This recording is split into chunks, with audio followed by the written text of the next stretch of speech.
Hello there, and welcome to Science for Sleep, where curiosity gets cozy and science takes the scenic route to slumber. Tonight, we're setting our sights on one of the most famous sites in the entire universe, a place that has appeared on posters, computer wallpapers, astronomy books, and perhaps even the walls of science classrooms around the world. A place so striking that many people assume it must be an artist's creation, rather than a real object floating in space. It's called the Pillars of Creation.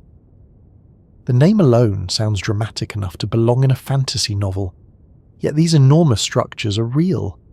They exist right now, thousands of light years away, suspended inside a vast cloud of gas and dust.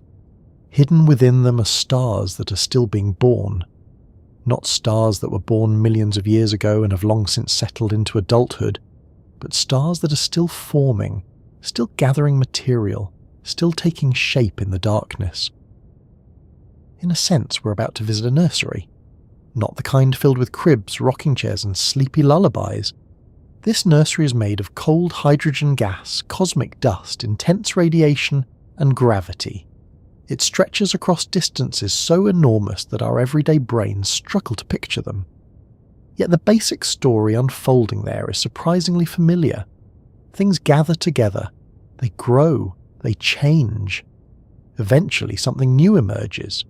Before we begin our gentle journey into this remarkable corner of the cosmos, I'd love to ask a small question. Where are you listening from tonight?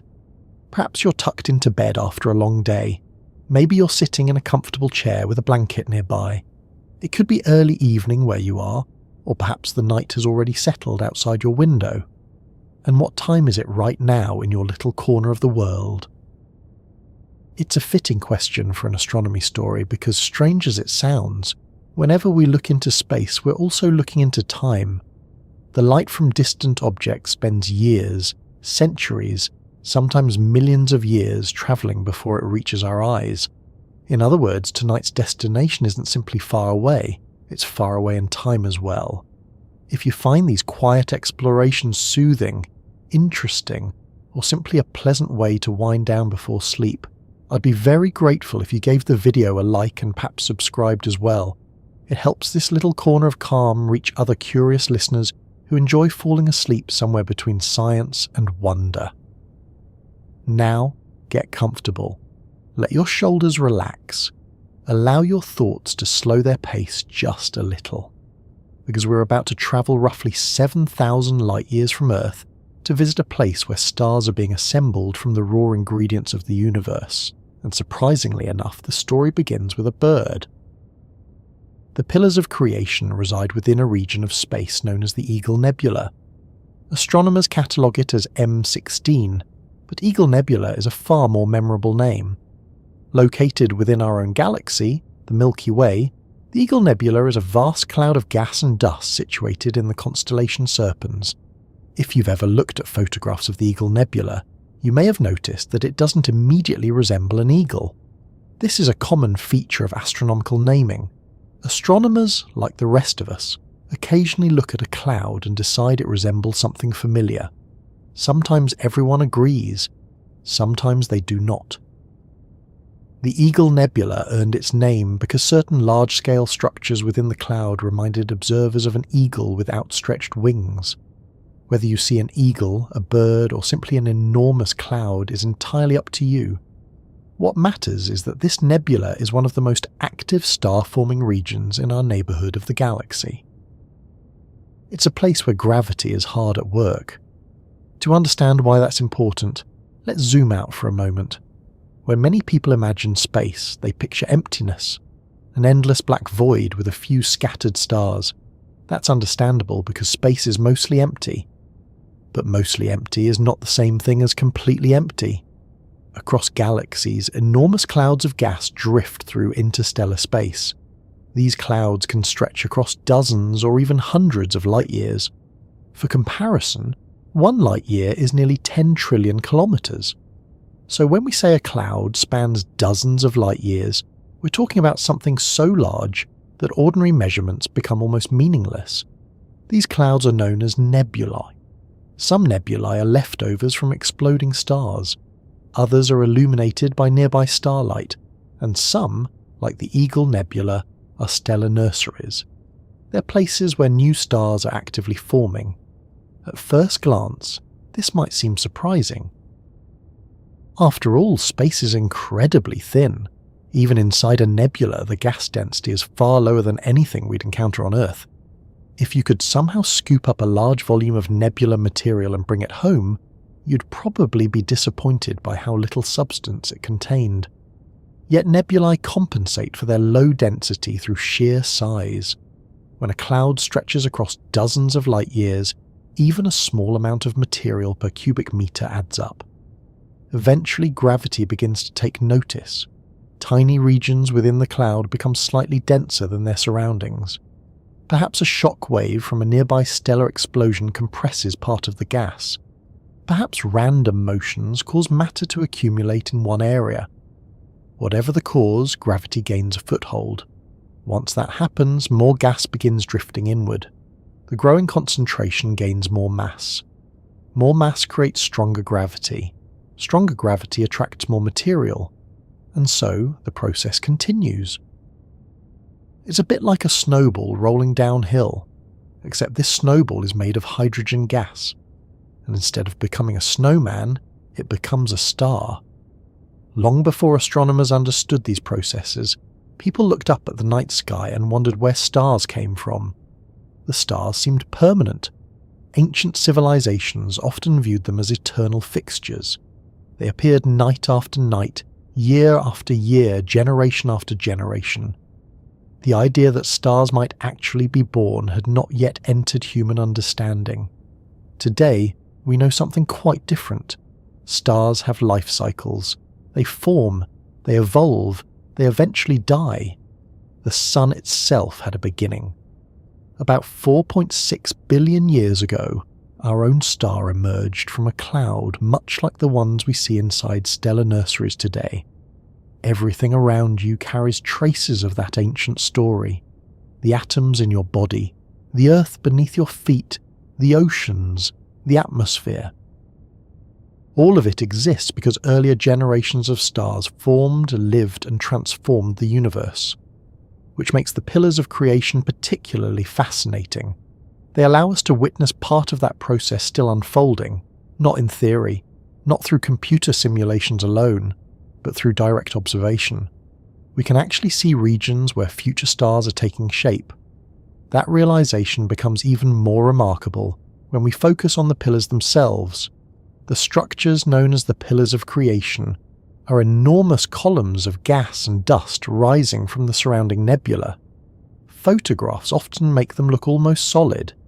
They resemble towering stone formations or giant fingers stretching upward into space. In reality, they are delicate.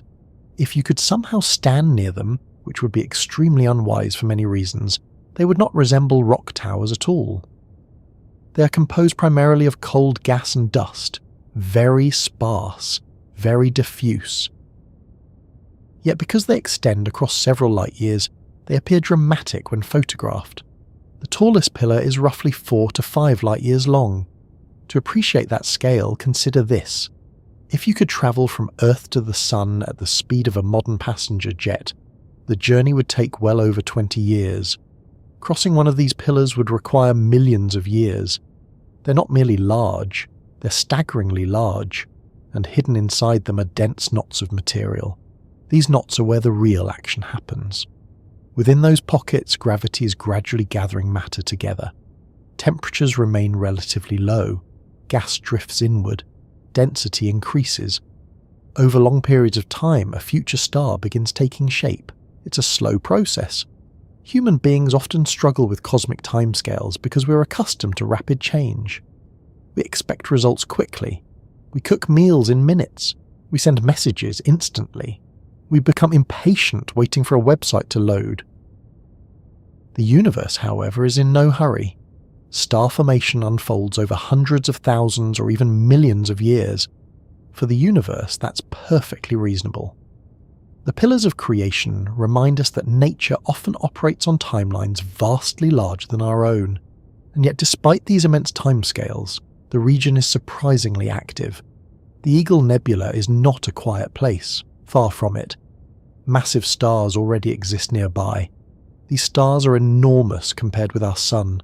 They burn hotter, they shine brighter, and they produce intense ultraviolet radiation. This radiation floods the surrounding cloud. At first glance, that might sound destructive, and in some ways, it is.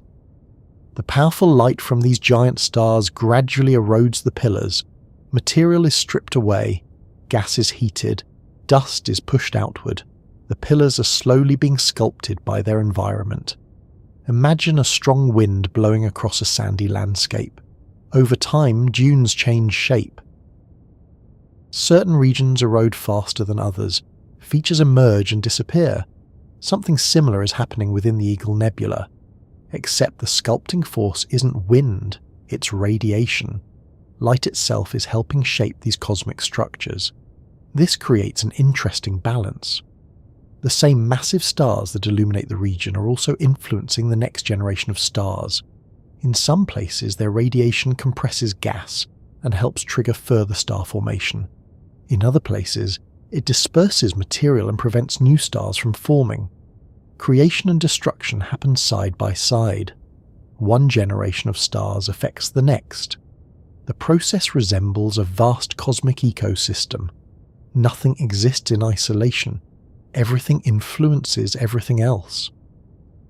When astronomers first studied the Eagle Nebula in detail, they could already tell it was an important star-forming region.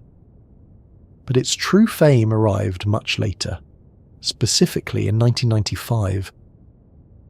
That year, the Hubble Space Telescope captured one of the most famous astronomical images ever taken. The photograph revealed the pillars of creation in extraordinary detail. Suddenly, millions of people around the world could see these towering structures for themselves. The image became iconic. Even individuals with little interest in astronomy recognized it. There was something undeniably compelling about the sight. Perhaps it was the scale. Perhaps it was the beauty. Perhaps it was the realization that those dark columns were not merely clouds, but places where stars were being born. Whatever the reason, the photograph captured imaginations everywhere.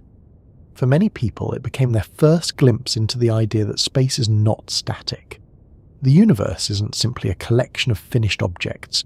It's constantly changing. Stars form, stars die, galaxies evolve, clouds collapse, new worlds emerge, the cosmos is active, and the pillars of creation offered a snapshot of that activity. A moment frozen within a process that spans millions of years. What's especially interesting is that when we observe the pillars, we're not seeing them as they are today. We're seeing them as they were about 7,000 years ago. That's because light takes approximately 7,000 years to travel from the Eagle Nebula to Earth. The photons entering telescopes tonight began their journey long before the first pyramids were built in Egypt, long before recorded history in many parts of the world, long before anyone had imagined telescopes, rockets, or space exploration. Those photons have been crossing the galaxy this entire time, only now are they arriving. That fact can feel slightly strange. Every astronomical observation is, in a sense, an act of looking into the past. The farther away an object is, the older the view becomes. In the case of the pillars of creation, we're witnessing a scene that unfolded thousands of years ago. Fortunately, cosmic structures change slowly enough that the pillars almost certainly still exist today. They're evolving, certainly, but not disappearing overnight. The universe rarely works that quickly. Instead, these vast columns continue their slow transformation. Radiation keeps carving them. Gravity keeps gathering material within them. New stars continue developing in hidden pockets. The nursery remains active. Several decades before the pillars of creation became one of the most recognizable images in astronomy, the region existed in relative obscurity. The gas was there, the dust was there, the stars surrounding it were already shining. Yet nobody on Earth could see those towering structures in the way we recognize them today. That might sound surprising. After all, if something's large enough to stretch across multiple light years, surely it should be easy to observe. The reality is a little more complicated. The universe doesn't always reveal itself willingly. Sometimes the most interesting places are hidden behind curtains of dust. Sometimes the brightest objects drown out the details around them, and sometimes our own eyes simply aren't equipped to see what's really there. The pillars of creation happen to combine all three of those challenges at once. Tonight, I'd like to take a closer look at why these structures appear so mysterious. Because the answer reveals something fascinating not only about the pillars themselves, but about the way human beings observe the cosmos. Let's begin with an obvious question. What exactly are we looking at when we see the famous image? Most people encountering the photograph for the first time assume they're looking at enormous solid towers floating in space. That's understandable. The structures resemble giant stone columns. They seem dense, heavy, almost architectural. If someone told you they were mountains rising from an alien landscape, you might believe it immediately. But appearances can be deceptive. Those towering forms are not solid objects. They're enormous clouds of gas and dust. The reason they look so dark and dramatic has less to do with what they are, and more to do with what lies behind them. Imagine standing outside on a sunny afternoon and holding your hand in front of a bright lamp. Your hand suddenly appears darker, not because your hand changed, but because it's blocking light coming from behind. Something similar happens inside the Eagle Nebula. Behind the pillars sits a bright backdrop of glowing gas. The pillars themselves contain thick concentrations of dust that block much of that light. As a result, they appear as dark silhouettes against a brighter background.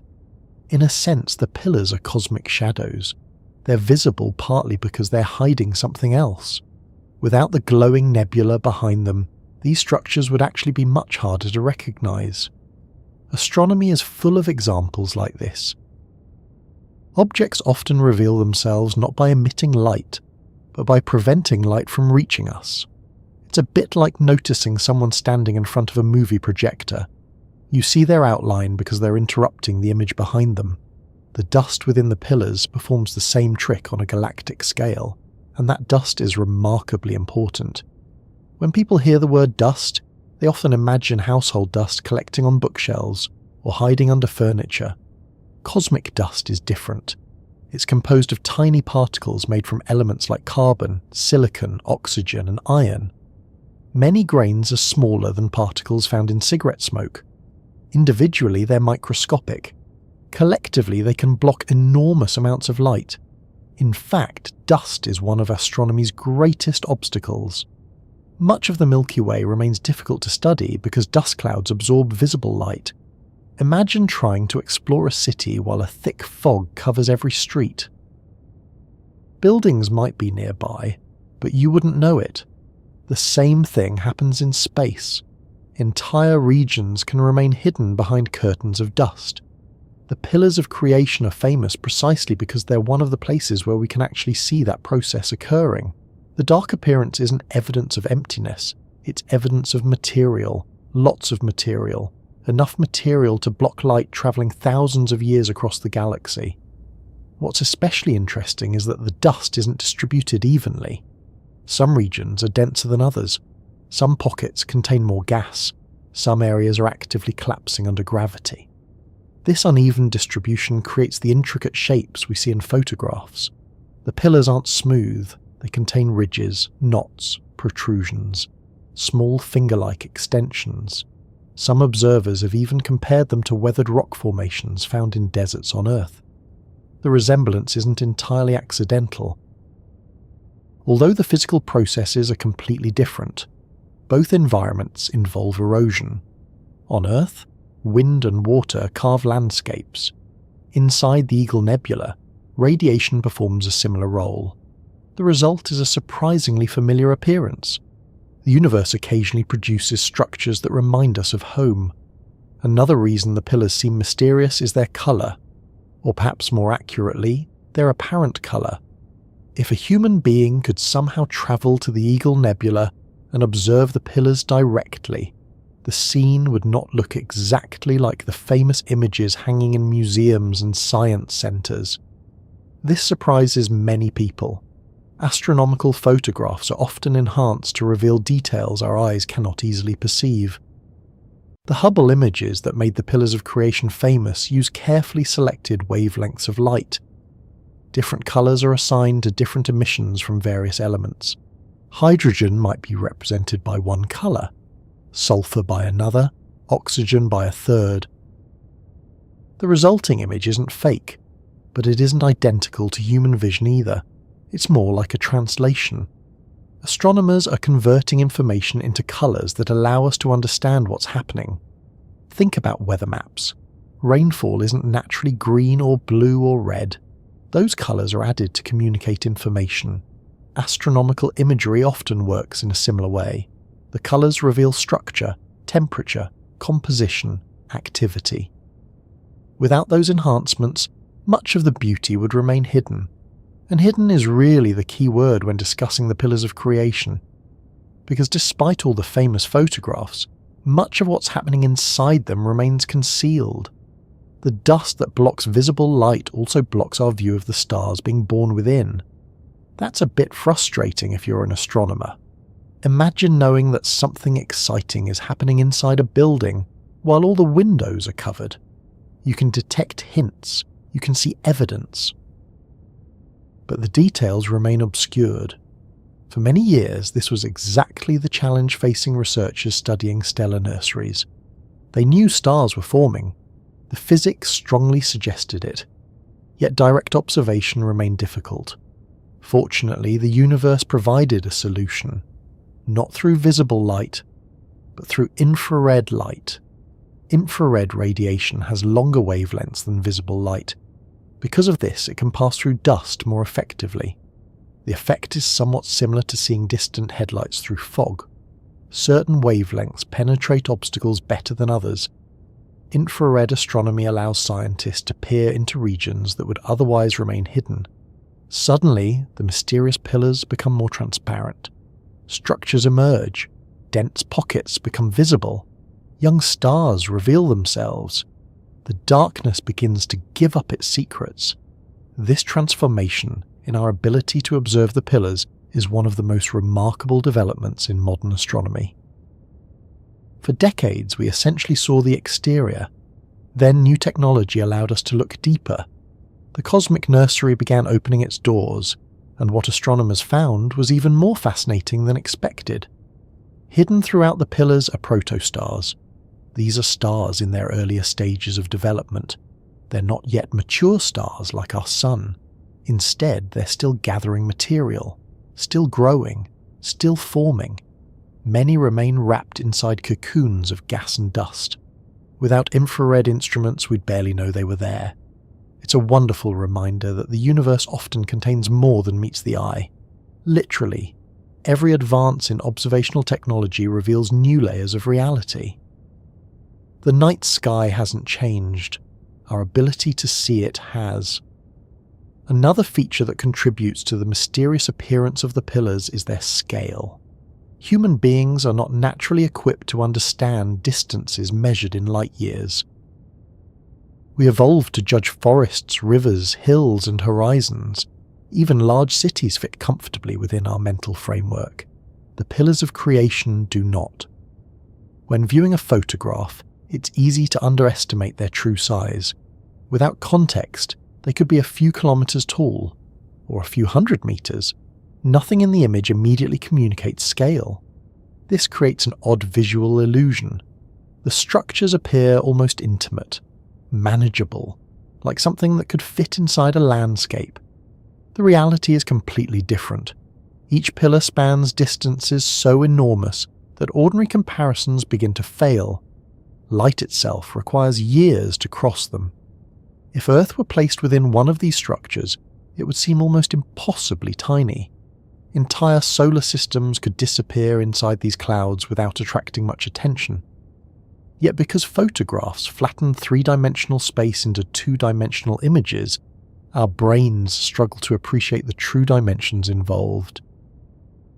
The result feels mysterious because our instincts keep misjudging what we're seeing. The universe often operates beyond the scales for which our minds evolved. Perhaps that's part of astronomy's appeal. It continually reminds us that reality is larger than intuition. The pillars also benefit from something that photographers sometimes call dramatic lighting. Surrounding stars illuminate portions of the gas while leaving other regions in shadow. Bright areas contrast sharply with dark areas. Edges become more pronounced, shapes become more striking. The interplay between light and darkness creates depth, it creates mood, and it creates some of the most memorable astronomical imagery ever captured. Interestingly, those shadows aren't static. The nebula is changing, very slowly from a human perspective, but changing nonetheless. Radiation constantly interacts with the gas. Material drifts. Structures evolve. The pillars we admire today won't remain exactly the same forever. Millions of years from now, they may look completely different. Future civilizations, if any exist nearby, could observe a scene unrecognizable to us. That's another layer of mystery. We're observing a temporary moment, a snapshot. The universe is not presenting a permanent monument. It's showing us a phase in an ongoing process, a process involving birth, growth, erosion, and transformation. Even the famous name contributes to the sense of mystery. Pillars of Creation is undeniably memorable. It evokes grand images, ancient structures, foundations of existence, something profound and almost mythological. Yet the name wasn't chosen because the pillars are literally creating the universe. They're creating stars, or more precisely, they're regions where star formation is occurring. Still, the title captures something important. When people hear it, they immediately recognize that they're looking at a place where something significant is happening. A place where the raw ingredients of future solar systems are gathering together. Future planets, future moons, perhaps even future life. The phrase encourages imagination, and imagination has always played an important role in astronomy, not because scientists invent answers, but because understanding the cosmos often requires us to think beyond everyday experience. The pillars of creation invite exactly that kind of thinking. They're mysterious because they're hidden. They're mysterious because they're enormous. They're mysterious because they're dynamic. And they're mysterious because they're helping produce something that humanity has wondered about for thousands of years. Where do stars come from? For most of history, that question had no clear answer. The stars appeared fixed and eternal. Now we know otherwise. We can identify stellar nurseries. We can study protostars. We can observe gas collapsing under gravity. And among all the stellar nurseries we've discovered, few are as visually striking as the Eagle Nebula. Yet despite decades of observation, the pillars continue revealing new surprises. Every new generation of telescopes uncovers details that previous instruments missed. Structures hidden in shadow become visible. Young stars emerge from obscurity. Patterns begin making sense. Questions are answered. New questions appear. That's often how science progresses. The closer we look, the more complexity we discover.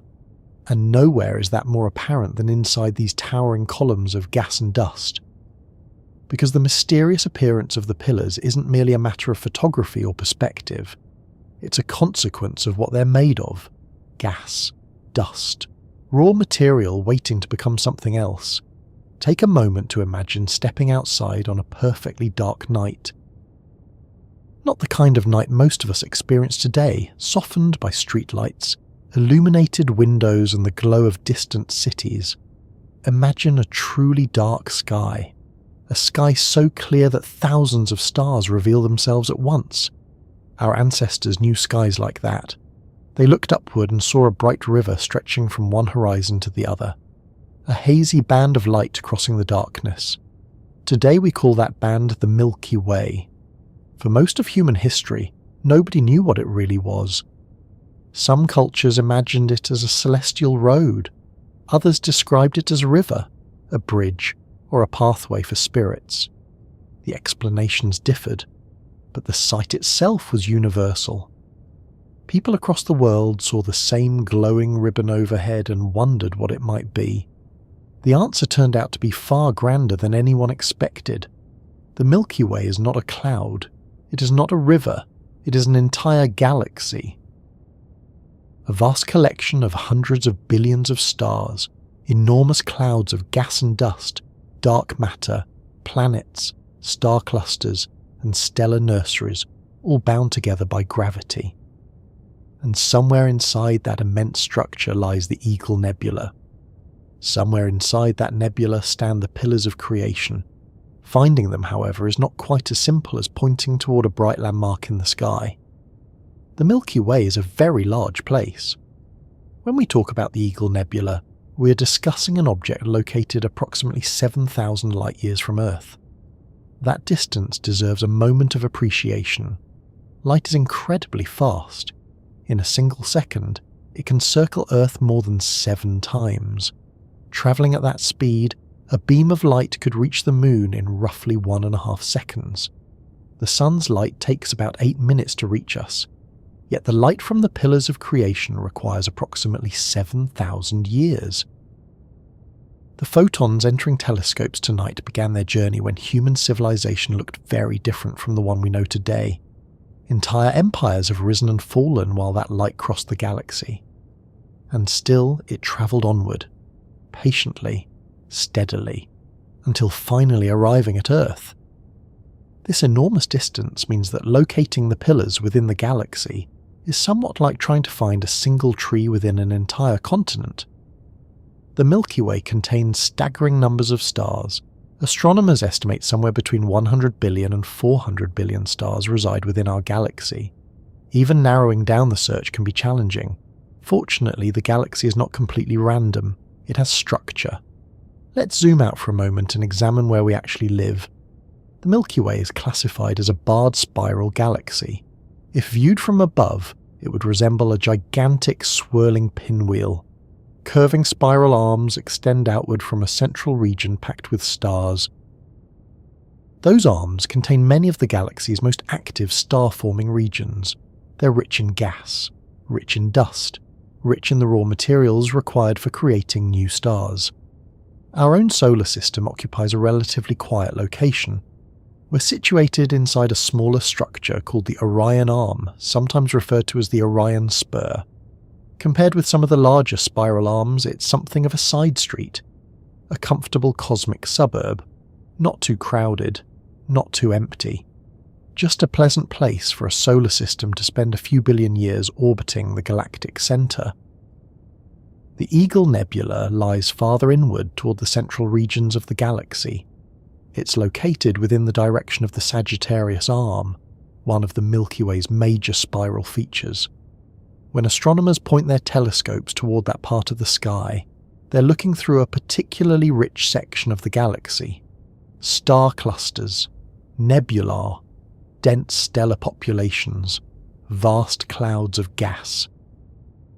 It's one of the reasons the region attracts so much scientific attention. The galaxy is busy there, very busy. If our solar system resembles a quiet neighbourhood, the inner spiral arms resemble a bustling city district. Stars are forming, stars are dying, radiation floods the surrounding environment. The cycle of stellar evolution operates continuously. The pillars of creation happen to reside right in the middle of that activity. Of course, none of this is obvious when you simply glance upward from Earth. Looking at the night sky can be surprisingly deceptive. Stars that appear close together may actually be separated by hundreds or thousands of light years. Objects that seem bright might be nearby, or they might simply be extraordinarily luminous. Depth is difficult to judge when everything appears projected onto a giant celestial dome. For centuries, astronomers struggled with this challenge. They could determine where objects appeared in the sky. Determining how far away those objects were proved much more difficult. Distance is one of astronomy's oldest problems.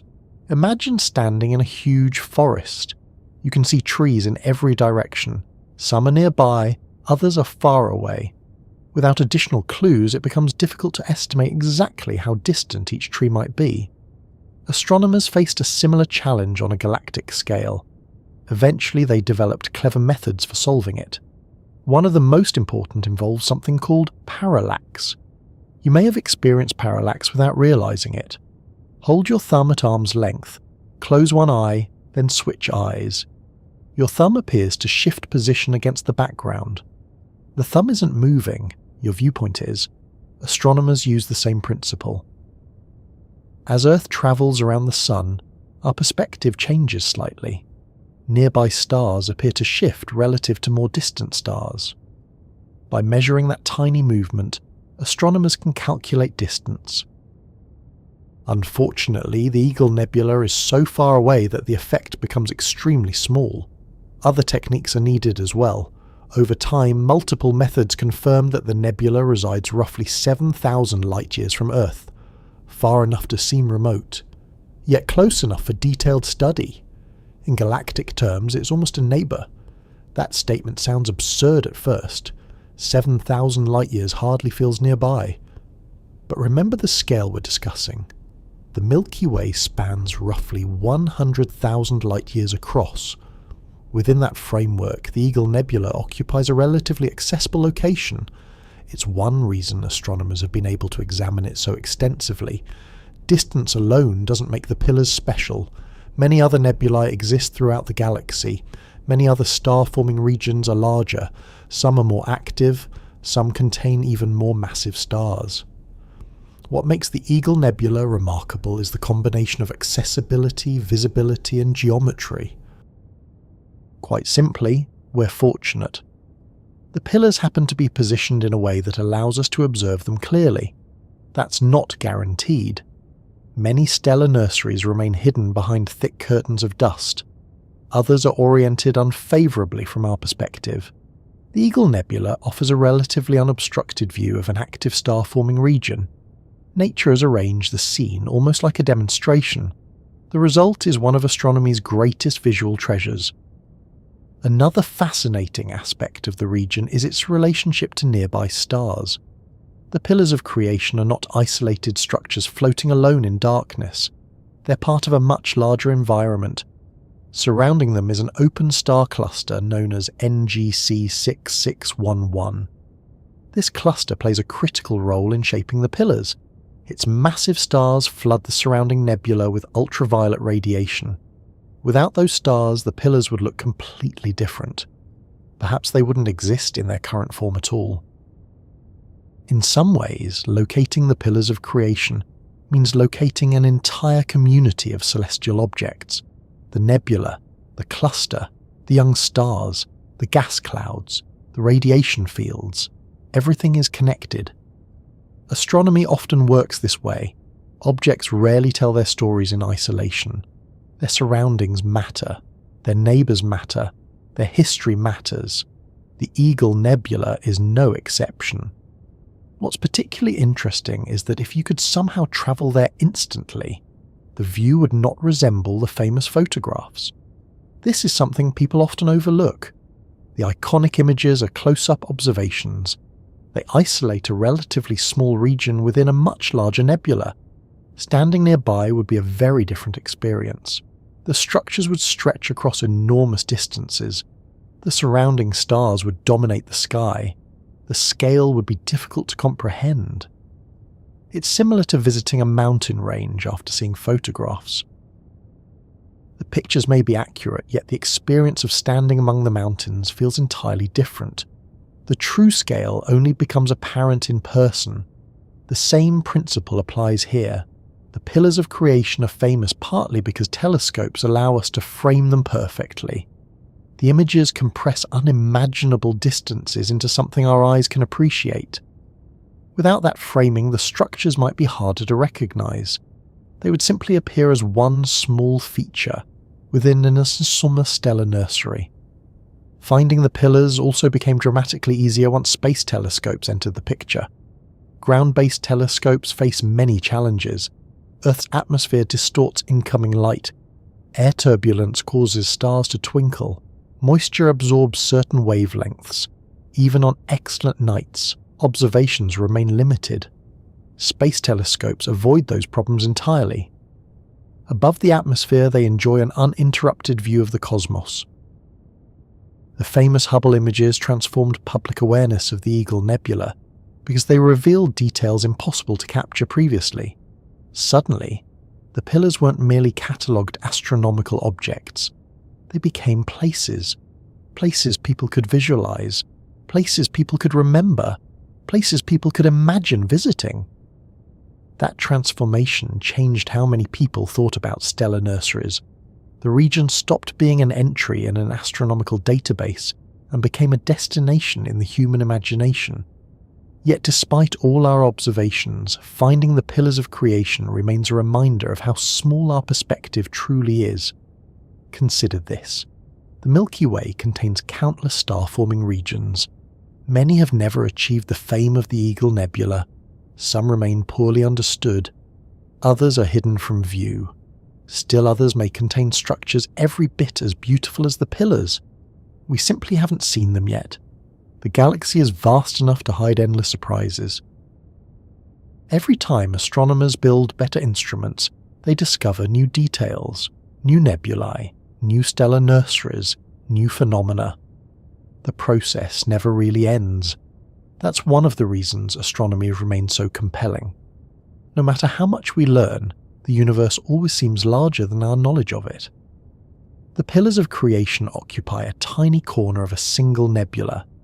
That nebula occupies a tiny corner of a single spiral arm. That spiral arm occupies a tiny fraction of the Milky Way. And the Milky Way itself is only one galaxy among hundreds of billions scattered throughout the observable universe. Seen from that perspective, the pillars become almost impossibly small. Yet they remain important, because within those columns of gas and dust, one of nature's most fundamental processes is taking place. Stars are being assembled.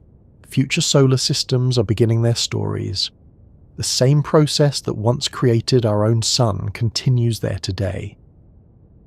To understand what happens next, we need to move beyond the surface and look at the substance itself. What exactly fills these enormous structures? How can clouds so diffuse eventually produce blazing stars? And why does gravity succeed in transforming cold interstellar gas into some of the brightest objects in the galaxy? Far from Earth, thousands of light years away inside the Eagle Nebula, the famous pillars of creation rise like enormous towers against a glowing background of starlight. From a distance they appear almost solid. Their edges look sharp. Their forms seem sturdy and permanent, as though they might be carved from stone or some exotic cosmic material. Yet the closer astronomers look, the stranger the reality becomes. Those immense structures are not made of rock. They are not giant mountains floating through space. They are clouds, enormous clouds. Clouds composed primarily of hydrogen gas mixed with smaller amounts of helium and tiny grains of dust. And somehow, from these seemingly fragile ingredients, entire stars are born. To understand the pillars of creation, we need to spend some time inside them, not literally, of course. If somehow you found yourself inside one of these colossal structures without appropriate protection, the experience would be rather unpleasant. But through the lens of science, we can take a quiet journey into their interior and examine the raw materials from which future stars emerge. The first thing that might surprise you is how empty the pillars actually are. When we hear the phrase cloud of gas, most of us imagine something fairly dense, perhaps a thick fog rolling across a field or steam rising from a kettle. Even the thinnest fog on Earth contains vastly more particles than most regions of interstellar space. The gas inside the pillars of creation is extraordinarily sparse. If you could somehow scoop up a large volume of the pillar and transport it to Earth, you might be disappointed by how little material you collected. A region spanning many cubic kilometers might contain less matter than a single breath of air in your lungs. That sounds impossible at first. How can something so empty eventually create stars? The answer lies in size. The pillars are not small clouds. They're enormous structures stretching across multiple light years. Imagine taking a handful of sand and spreading it across an entire continent. The density would become extremely low, yet the total amount of sand would remain the same. The pillars work in a similar way. Their material is distributed across unimaginable distances. Individually, the particles are widely separated. Collectively, there is enough matter present to build many stars. Hydrogen dominates the scene. This is hardly surprising because hydrogen dominates most of the universe. Nearly every star begins its life as hydrogen gas. The Sun is mostly hydrogen. The giant stars illuminating the Eagle Nebula are mostly hydrogen. The future stars hidden inside the pillars are gathering hydrogen right now. In many ways, hydrogen is the universe's favourite building material. It is simple, abundant, reliable, and under the right conditions, it can power stars for billions of years. Inside the pillars, hydrogen drifts quietly through space. Individual atoms move independently, colliding occasionally with their neighbours. Temperatures vary from place to place, but many regions remain surprisingly cold by everyday standards. Cold might seem like an odd word to use in a discussion about future stars. After all, stars are famous for being hot, extremely hot. The surface of our Sun reaches roughly 5,500 degrees Celsius. Its core exceeds 15 million degrees Celsius. Yet before a star becomes hot, it begins cold. Very cold. Star formation starts in environments where temperatures are low enough for gravity to gain an advantage. If gas becomes too warm, its particles move rapidly in all directions. Their motion creates pressure that resists collapse. Cool the gas down, however, and those particles move more slowly. Pressure weakens, gravity gains influence, the balance begins to shift. This battle between gravity and pressure plays out throughout the universe. It's one of the most important struggles in astronomy. Gravity always wants to pull material together. Pressure wants to push outward. Stars form when gravity gains the upper hand. Stars remain stable when the two forces balance. Stars die when that balance eventually changes. Inside the pillars of creation, gravity is already hard at work. The process is subtle. Nothing dramatic happens overnight. No sudden explosions announce the beginning of a new star. Instead, tiny differences in density slowly grow larger. One region accumulates slightly more gas than another. Its gravity becomes a little stronger. That stronger gravity attracts more material, which makes gravity stronger still. The process feeds itself, slowly, patiently, relentlessly. From a human perspective, it feels almost unimaginably slow. From the universe's perspective, it's simply how things are done. Astronomers often compare this process to gathering raindrops into puddles. Imagine a flat surface after a light rain. Certain areas collect slightly more water. Once a puddle begins forming, additional water naturally flows toward it. The puddle grows larger. The larger puddle attracts even more water. Something similar happens inside molecular clouds like those found in the Eagle Nebula. Small concentrations become larger concentrations. Gravity rewards accumulation. Eventually, enough material gathers together for something remarkable to begin. But before we reach that stage, there's another ingredient we need to discuss. Dust. The dust inside the pillars is one of the reasons they appear so mysterious in photographs. Although dust makes up only a small fraction of the total mass, its influence is enormous. Without dust, the pillars would look completely different. Many of the dark features we see would disappear. The famous silhouettes might never have become famous at all. Cosmic dust consists of tiny solid particles scattered throughout the gas. Some contain carbon compounds. Others contain silicates. Many incorporate heavier elements forged inside previous generations of stars. This is one of the most fascinating aspects of stellar nurseries. The material inside them did not appear from nowhere. Much of it has a history. A very long history. Long before the Eagle Nebula existed, earlier stars lived and died. Some exploded as supernovae. Others shed material into space as they aged. Those ancient stars enriched the surrounding galaxy with heavier elements. Eventually, some of that material became incorporated into new clouds. and now it resides inside the pillars of creation. In a very real sense, the pillars are recycling centers. Matter moves through generations of stars. The universe wastes very little. Atoms that once existed inside ancient suns may eventually become part of entirely new stars. Some may become planets, some may become moons. Given enough time, some might even become part of living organisms. The same cosmic recycling process that produced Earth continues inside the Eagle Nebula today. That realization makes the pillars feel less distant somehow. The physics may be occurring thousands of light years away, but the underlying process is familiar. Our own solar system likely emerged from a cloud sharing many similarities with these structures. The sun had a beginning. The planets had a beginning. Even the atoms in your body participated in this long cosmic chain of recycling and renewal. Dust performs another important role as well. It helps shield dense regions from radiation. This is crucial because nearby massive stars flood the Eagle Nebula with ultraviolet light.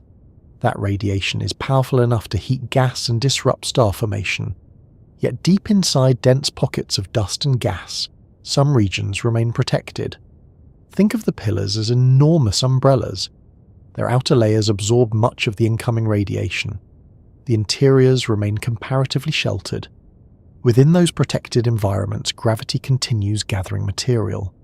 Without that shielding, many future stars might never form.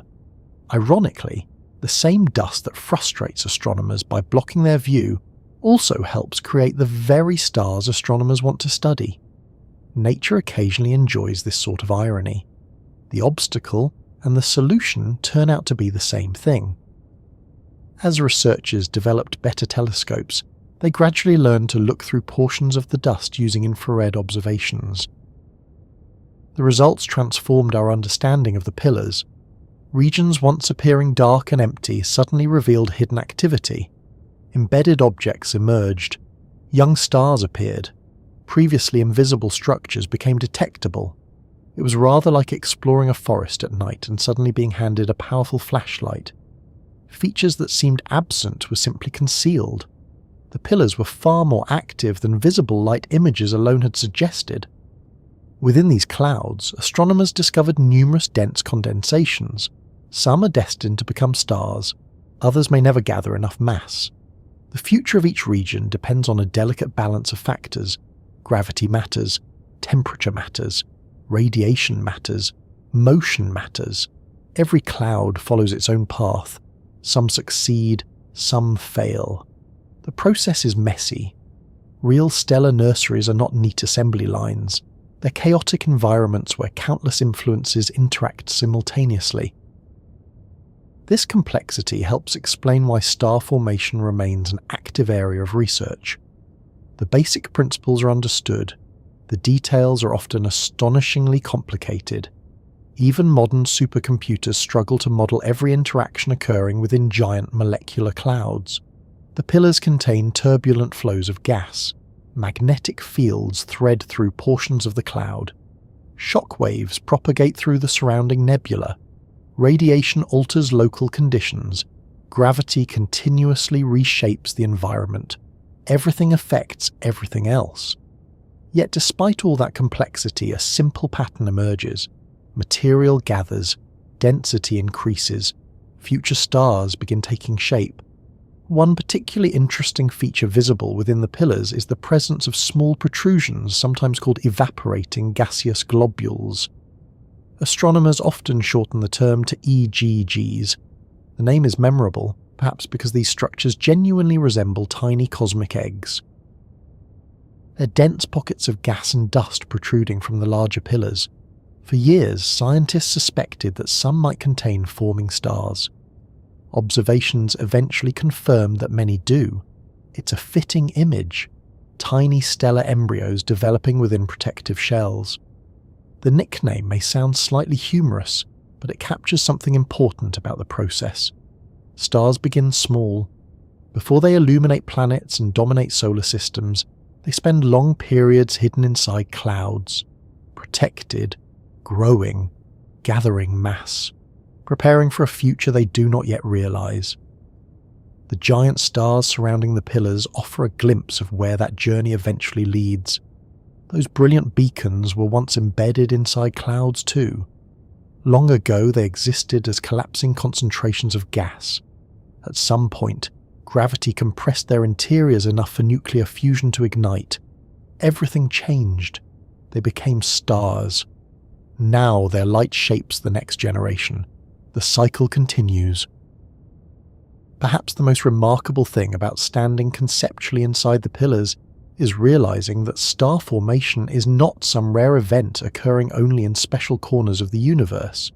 It's a natural consequence of gravity acting over long periods of time. Given sufficient gas, given sufficient dust, given enough patience, stars emerge. The process has operated for billions of years. It helped populate galaxies throughout cosmic history. It continues today, and it will likely continue long after humanity's era has passed. The pillars of creation are not unique because they invented star formation. They're famous because they allow us to observe it so clearly. They're a visible reminder of one of the universe's most important activities. Inside these enormous clouds, the future is quietly assembling itself. Unlike many dramatic events in the universe, the birth of a star does not begin with an explosion, a flash of light, or a sudden transformation visible across space. It begins with gravity doing what gravity has always done, pulling, patiently, continuously, without rest. Inside the pillars of creation, countless atoms drift through vast clouds of gas and dust. Most of the time, those atoms simply move through space, occasionally colliding with one another, occasionally changing direction, participating in the quiet activity that fills the interstellar medium. At first glance, it might seem impossible that such a sparse environment could ever produce something as enormous as a star. After all, stars are among the largest objects in the universe. The Sun alone contains more than 99% of all the mass in our solar system. Everything else combined, every planet, moon, asteroid, comet, grain of dust and wandering spacecraft, accounts for less than 1%. Stars are giants. Clouds inside the Eagle Nebula often seem delicate by comparison. Yet gravity sees something that we do not. Gravity doesn't care whether material is spread out or concentrated. It only cares that mass exists. Every atom exerts a tiny gravitational pull on every other atom. Normally those pulls are far too weak to notice. If you place 2 grains of sand next to one another, they technically attract each other gravitationally. The attraction is real. It's simply so tiny that other forces overwhelm it completely. Inside giant molecular clouds, however, the situation changes. Not because gravity becomes stronger. Gravity remains gravity. The difference is scale. When enough material gathers in one region, the combined gravitational influence becomes significant. Imagine a crowd gathering in a city square. At first, a few people arrive, then a few more. Eventually, the crowd becomes noticeable. Soon it influences how other people move. The larger the crowd becomes, the easier it is to attract additional people. Something similar happens inside stellar nurseries. Small concentrations of gas become larger concentrations. Larger concentrations create stronger gravitational attraction. More material drifts inward. The process accelerates. Astronomers refer to these dense regions as molecular cloud cores. They're the locations where future stars begin their journey. Many remain invisible to ordinary telescopes because they're buried deep within dust. Yet hidden inside those dark pockets, gravity is quietly taking control. If we could somehow shrink ourselves down and observe the process from nearby, we would not see dramatic changes from one moment to the next. Hours would pass, days would pass, even years would pass. Almost nothing would appear different. Star formation unfolds on timescales that make human history seem brief. The collapse of a cloud core can require hundreds of thousands of years, sometimes millions. The universe rarely rushes. Still, even though the process is slow, It is remarkably powerful. Gravity possesses a unique advantage. Unlike many forces, it always pulls, never pushes. Never changes its mind, never becomes distracted. Given enough time, even a weak gravitational attraction can accomplish extraordinary things. This is one reason gravity dominates the large-scale structure of the universe. Galaxies form because of gravity. Stars form because of gravity. Planets form because of gravity. The pillars of creation themselves exist partly because gravity gathered enormous quantities of material into the Eagle Nebula long ago. Now gravity is repeating the process on a smaller scale. As material falls inward, something important begins to happen. The cloud becomes denser. That might sound obvious, but density changes everything. Imagine compressing a pillow. The material occupies less space. Particles move closer together. Interactions become more frequent. Inside a collapsing cloud core, gas particles experience the same effect. Atoms that once drifted through large volumes become increasingly crowded. Collisions occur more often. The cloud's center grows thicker, heavier, more concentrated, and as that concentration increases, gravity strengthens further. The process begins feeding itself. This stage is often compared to rolling a snowball downhill. A tiny snowball gathers snow. The larger snowball gathers even more. Growth encourages further growth. Inside the Eagle Nebula, gravity creates a similar chain reaction. Small density increases lead to larger density increases. Those larger increases lead to stronger gravitational attraction. The collapse becomes increasingly difficult to stop. Yet gravity is not alone in this struggle. Another force resists it: pressure. Pressure is gravity's great opponent during star formation. Whenever gas is compressed, pressure rises. The particles push against one another. They resist further squeezing. This creates a constant tug of war. Gravity pulls inward, pressure pushes outward. For long periods, the two forces compete. If pressure wins, the cloud remains stable. No star forms. If gravity wins, collapse continues. The future star grows. The outcome depends on several factors. Mass is perhaps the most important. A cloud core must contain enough material for gravity to dominate. Too little mass, and pressure prevents collapse. Too much mass, and gravity overwhelms resistance. Astronomers call this critical threshold the Jeans mass, named after the British physicist James Jeans. The concept helps researchers determine whether a particular cloud is likely to produce stars. It's a useful reminder that not every dense region succeeds. The universe contains countless clouds that never become stars. Some disperse, some remain stable, some are disrupted by nearby radiation. Only certain regions cross the necessary threshold. When they do, gravity begins building something remarkable. As the collapse continues, temperatures slowly rise. This surprises many people. After all, we've been describing cold clouds. Why would they become hotter? The answer is compression. You've probably experienced this effect yourself without realizing it. If you rapidly pump air into a bicycle tire, the pump often becomes warm. Compressing gas generates heat. The same principle operates inside stellar nurseries. As gravity squeezes material inward, collisions become more frequent. Energy builds, temperature rises, the cloud core grows warmer. Initially, the increase is modest, but over time it becomes significant.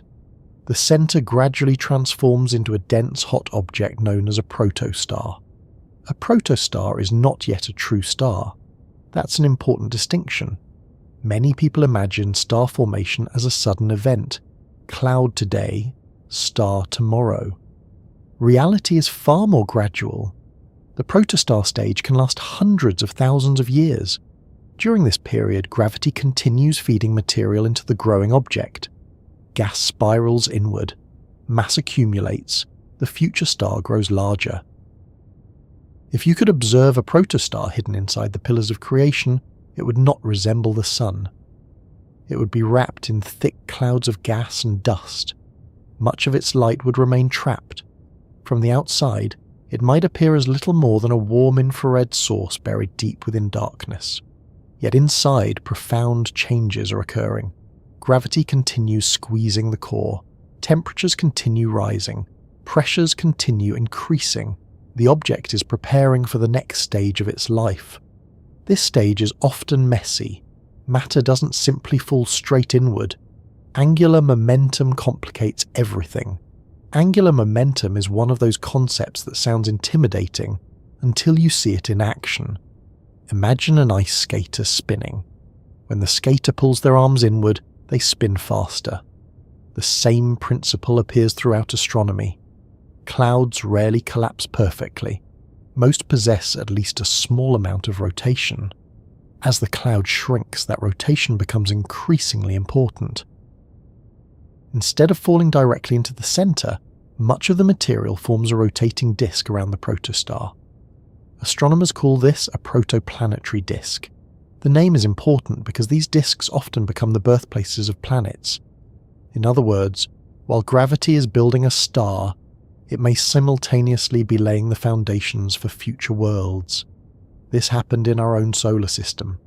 Long before Earth existed, the young sun was surrounded by a rotating disk of gas and dust. Within that disk, material gradually gathered together. Small particles became larger particles.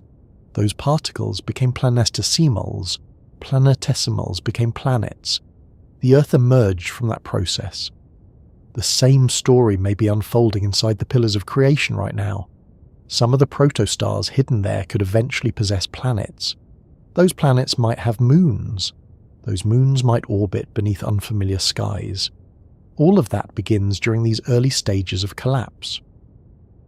Gravity isn't merely building stars, it's creating entire systems.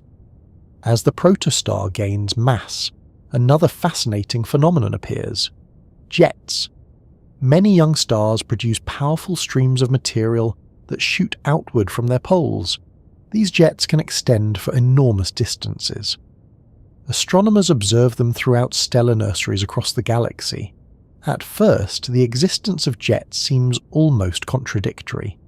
If gravity is pulling material inward, why is material being blasted outward?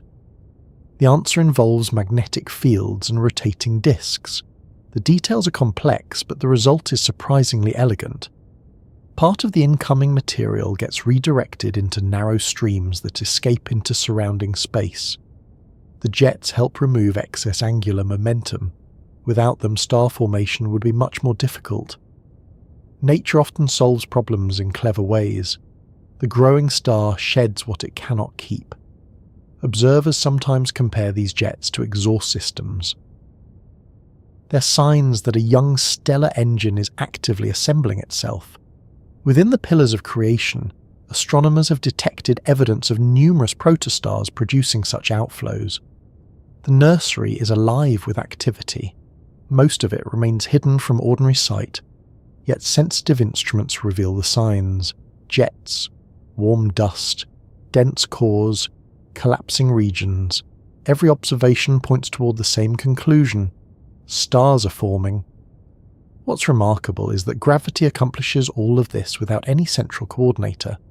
No blueprint exists, no architect supervises the process, no instructions are distributed across the nebula.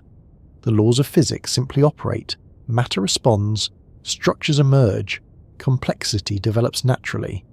The same gravity that pulls an apple toward Earth can eventually build a star capable of illuminating entire solar systems. Scale changes everything. By this point in the story, a future star has already come a long way. A diffuse cloud has become a dense core. A dense core has become a protostar. Material continues flowing inward. Temperatures continue rising. Pressure continues increasing. Yet one critical milestone remains ahead. The protostar still isn't generating energy the way mature stars do. For now, gravity remains the primary source of heating. The object shines because material is falling inward and releasing energy. But that won't last forever. A true star requires something more. It requires nuclear fusion. Deep inside the growing core, temperatures climb toward millions of degrees. Hydrogen nuclei move faster and faster. Collisions become increasingly energetic. The conditions grow more extreme with every passing year. Eventually a threshold approaches, a moment unlike any that came before. For hundreds of thousands of years, gravity has been doing the heavy lifting, gathering material, compressing gas, building pressure, raising temperatures, preparing the stage. Soon, if enough mass has accumulated, a completely new source of power will awaken. The star will stop being merely a collapsing cloud. It will become a genuine stellar object. A new sun will ignite within the darkness of the Eagle Nebula. Deep inside the pillars of creation, hidden behind thick curtains of gas and dust, something remarkable is happening. The towering structures that appear dark and mysterious in photographs are not empty. They are not hollow columns stretching quietly through space.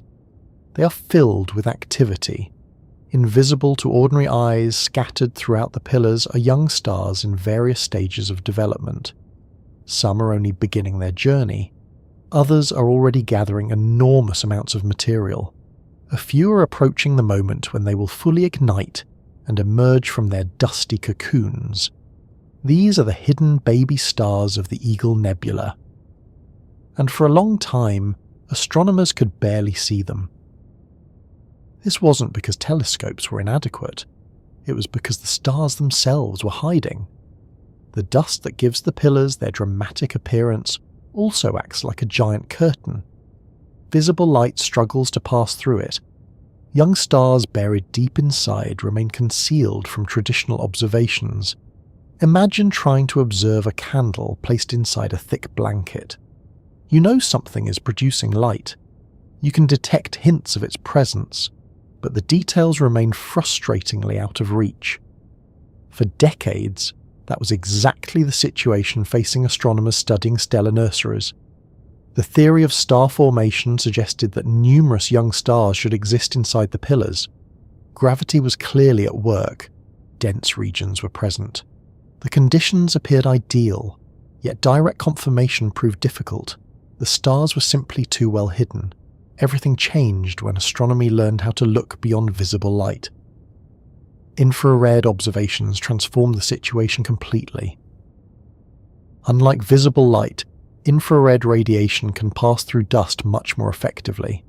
Suddenly the blanket became partially transparent, the nursery opened, and behind the curtain, astronomers found exactly what they had hoped to see. Young stars, lots of them. Some were still deeply embedded within dense clouds. Others had already begun affecting their surroundings. The famous pillars turned out to be filled with stellar infants quietly growing in the darkness. It's a fascinating thought. When most people look at the iconic image of the pillars of creation, they see towering columns of gas. Astronomers see something else as well. They see countless future suns. Some may one day possess planetary systems. Some may develop worlds of their own. Some may illuminate their surroundings for billions of years. At the moment, however, they're still children, and cosmic childhood looks very different from human childhood. A baby star does not cry. It does not sleep. It does not sit inside a cradle. Instead, it spends its early life gathering mass, growing larger, growing hotter, slowly transforming from a cloud into a true star. The process begins within the dense cores we discussed earlier. Gravity pulls material inward, gas accumulates, pressure increases, temperatures rise. Eventually, a protostar emerges. At first glance, a protostar might sound like a star. The name certainly suggests it. But astronomers make an important distinction. A protostar is not yet powered by nuclear fusion. That means it has not fully become the kind of star we normally imagine. The sun shines because hydrogen nuclei fuse together in its core. This fusion releases enormous amounts of energy. A protostar has not reached that stage yet. Instead, it shines because gravity is compressing material inward. The collapse itself generates heat. The object glows, but it is still under construction. It's a bit like seeing the framework of a building before the structure is finished. The future is already visible, but important work remains. Inside the pillars of creation, many protostars are currently occupying this intermediate stage. Some are only a few tens of thousands of years old, others are hundreds of thousands of years old. In human terms, those numbers sound enormous. In stellar terms, they're infants. A star like the Sun may live for roughly 10 billion years. Compared to that lifespan, even a million-year-old protostar is barely beginning. One of the most interesting discoveries made inside stellar nurseries involves the sheer variety of young stars. Not every baby star follows exactly the same path. Mass changes everything. A protostar destined to become a star like our Sun experiences one future. A protostar destined to become a giant star experiences another. The differences begin early. Massive protostars grow rapidly. Their gravity becomes extremely powerful. They gather material aggressively. Temperatures climb quickly. Some reach maturity astonishingly fast by astronomical standards. Smaller protostars take a slower route. They accumulate mass more gradually. Their development stretches over longer periods. The Eagle Nebula contains examples of both. This makes it a particularly valuable laboratory for astronomers. Rather than observing a single young star, researchers can study an entire population, different ages, different masses, different environments, all occupying roughly the same stellar nursery. It's rather like visiting a school and finding students ranging from toddlers to teenagers. Every stage of development becomes visible at once. Another surprising feature of these young stars is how messy they can be. Mature stars often appear stable. The sun rises every day. It shines steadily. Its behavior is relatively predictable. Young stars are much less disciplined. They're active, chaotic, sometimes even temperamental. As material falls toward a protostar, enormous amounts of energy are released. The process is rarely smooth. Gas spirals inward through rotating disks. Magnetic fields become tangled. Jets erupt from the poles. Outflows blast material back into space. The region surrounding a baby star can be extraordinarily turbulent. If you somehow observed one from a safe distance, you would not see a calm, glowing sphere. You would witness an environment in constant motion. Matter falling inward. Matter being expelled outward. Radiation interacting with dust. Magnetic forces shaping the flow of gas. Star formation is not a peaceful process. It's an active one. This realization often surprises people because the famous images of stellar nurseries appear so serene. The pillars look quiet, still, almost frozen. Yet beneath that appearance lies intense activity. The difference is timescale. Human eyes are accustomed to rapid change. We watch clouds move across the sky. We watch waves crash onto beaches. We watch trees sway in the wind. The changes occurring inside the Eagle Nebula happen much more slowly. The movie is playing. It's simply playing at a speed far beyond human perception. One of the most important clues revealing the presence of hidden baby stars comes from heat. Even when dust blocks visible light, it cannot completely hide thermal radiation. Young stars warm their surroundings. Dust absorbs energy and re-radiates it at infrared wavelengths. Sensitive instruments detect those emissions.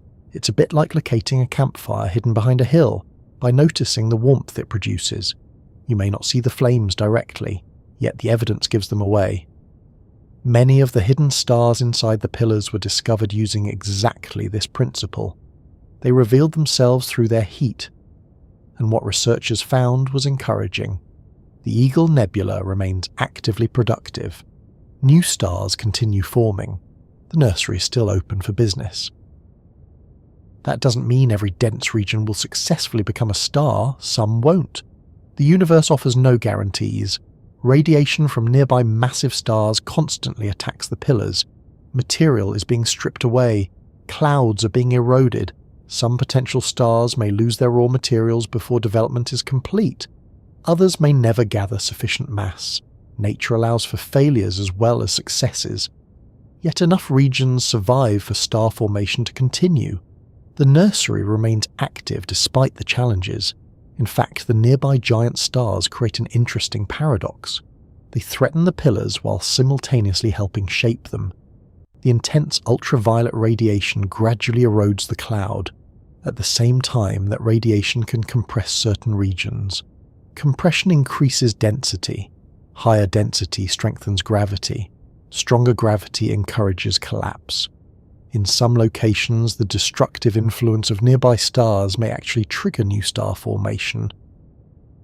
It's a complicated relationship.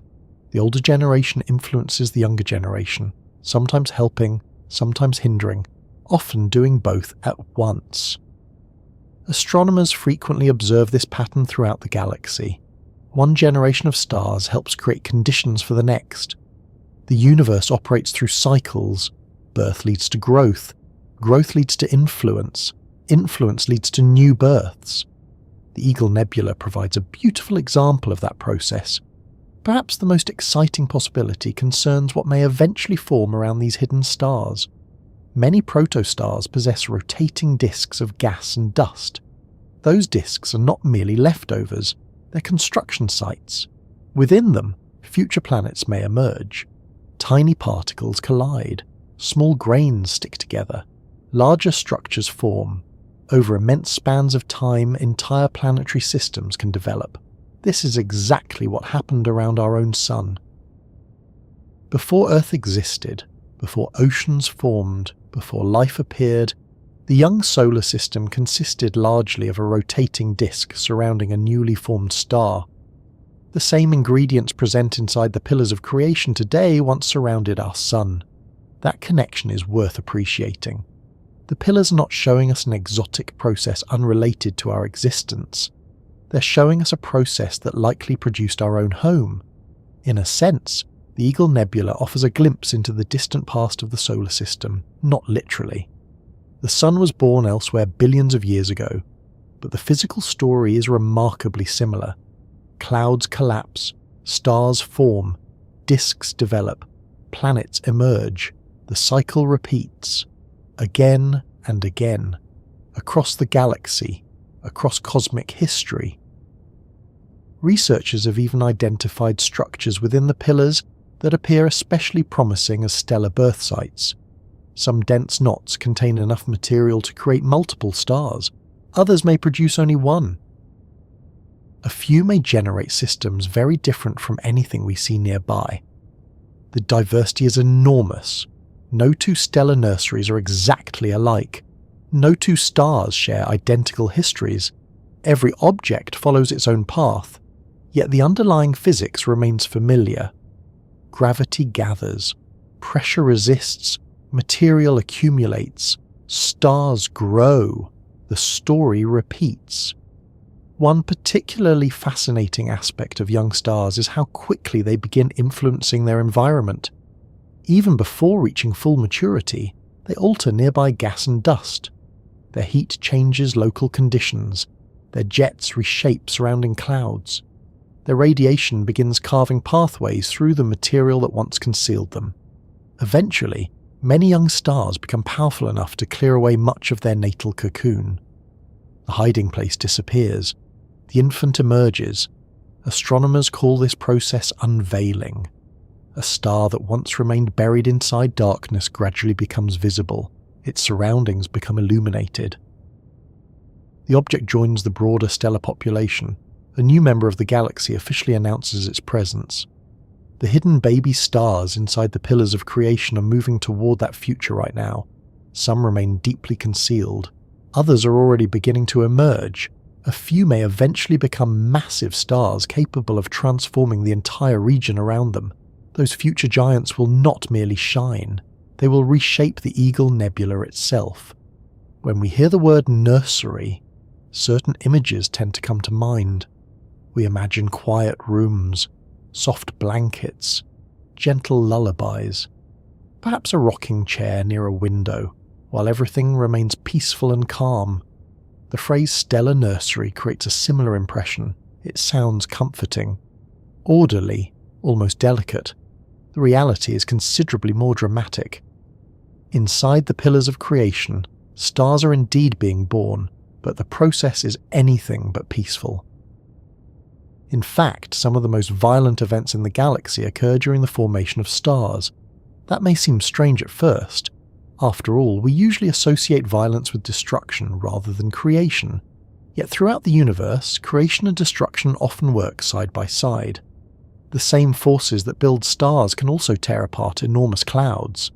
The same radiation that helps reveal a young star can strip material away from its surroundings.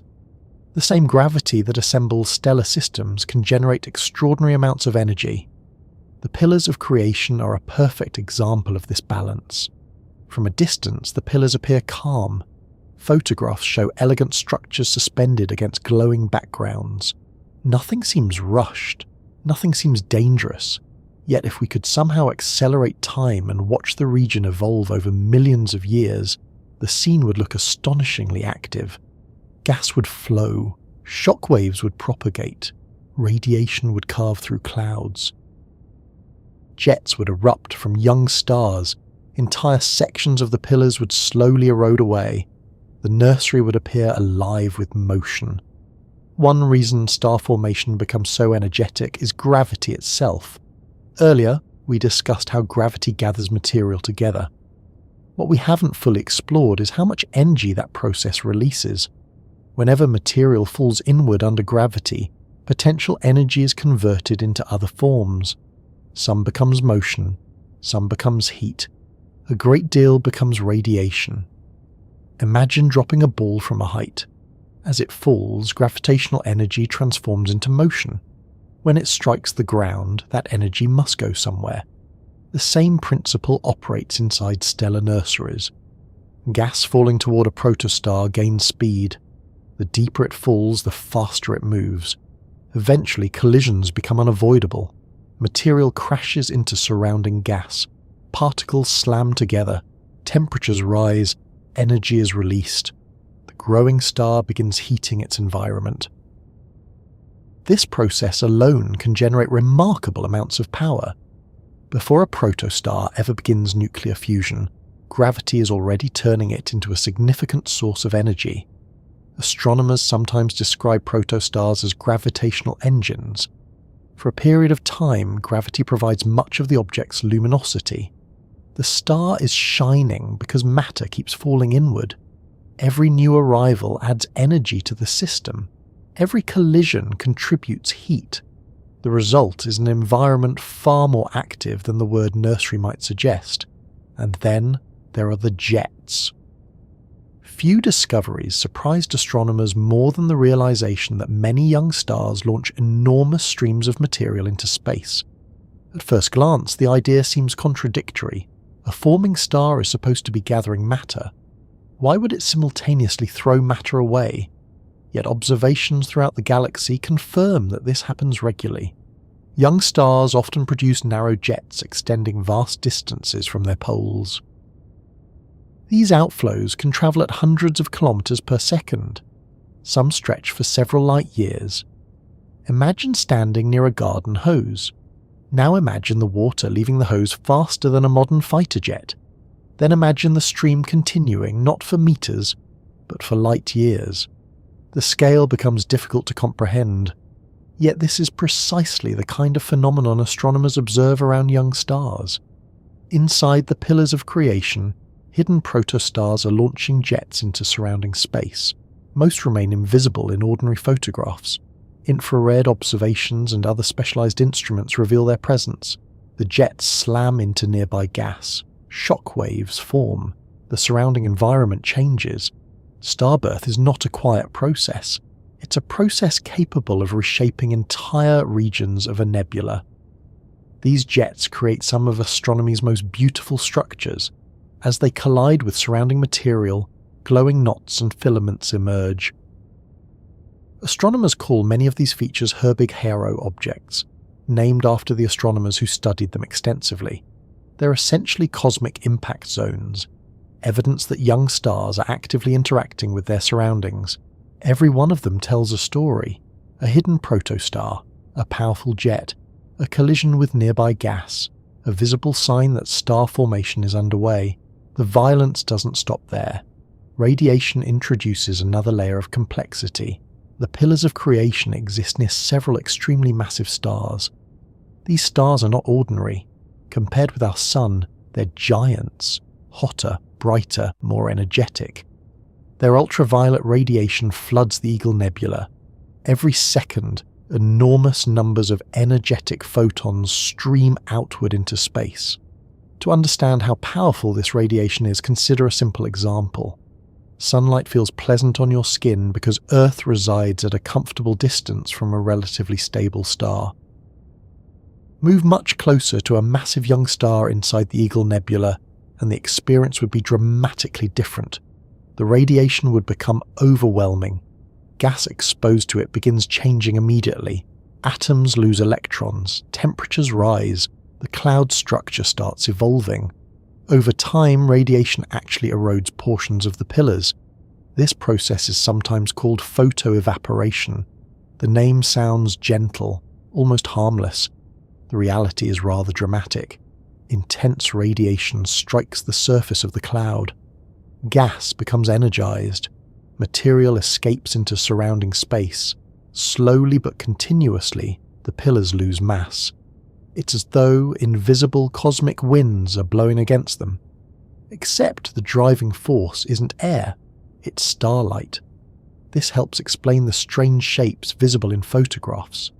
The pillars are not static monuments. They are being sculpted, carved, reshaped.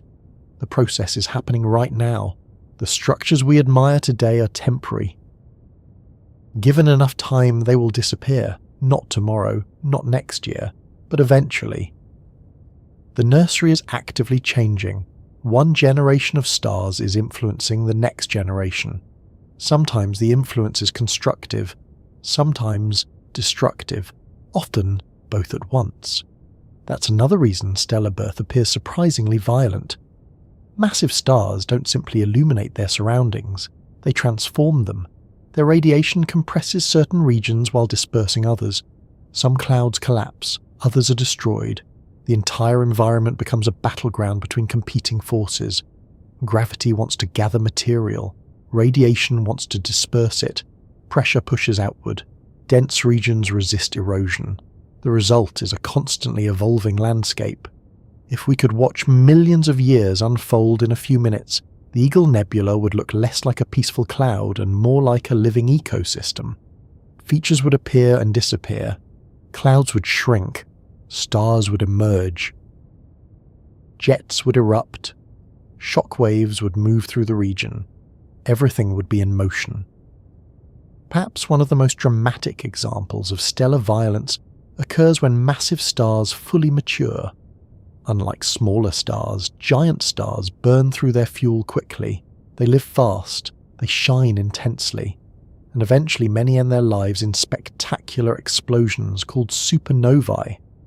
The stars currently illuminating the pillars of creation are still relatively young, but one day some of them may explode. When that happens, the consequences for the surrounding nebula could be enormous. A supernova releases staggering amounts of energy. For a brief period, a single exploding star can outshine entire galaxies. Shockwaves race outward.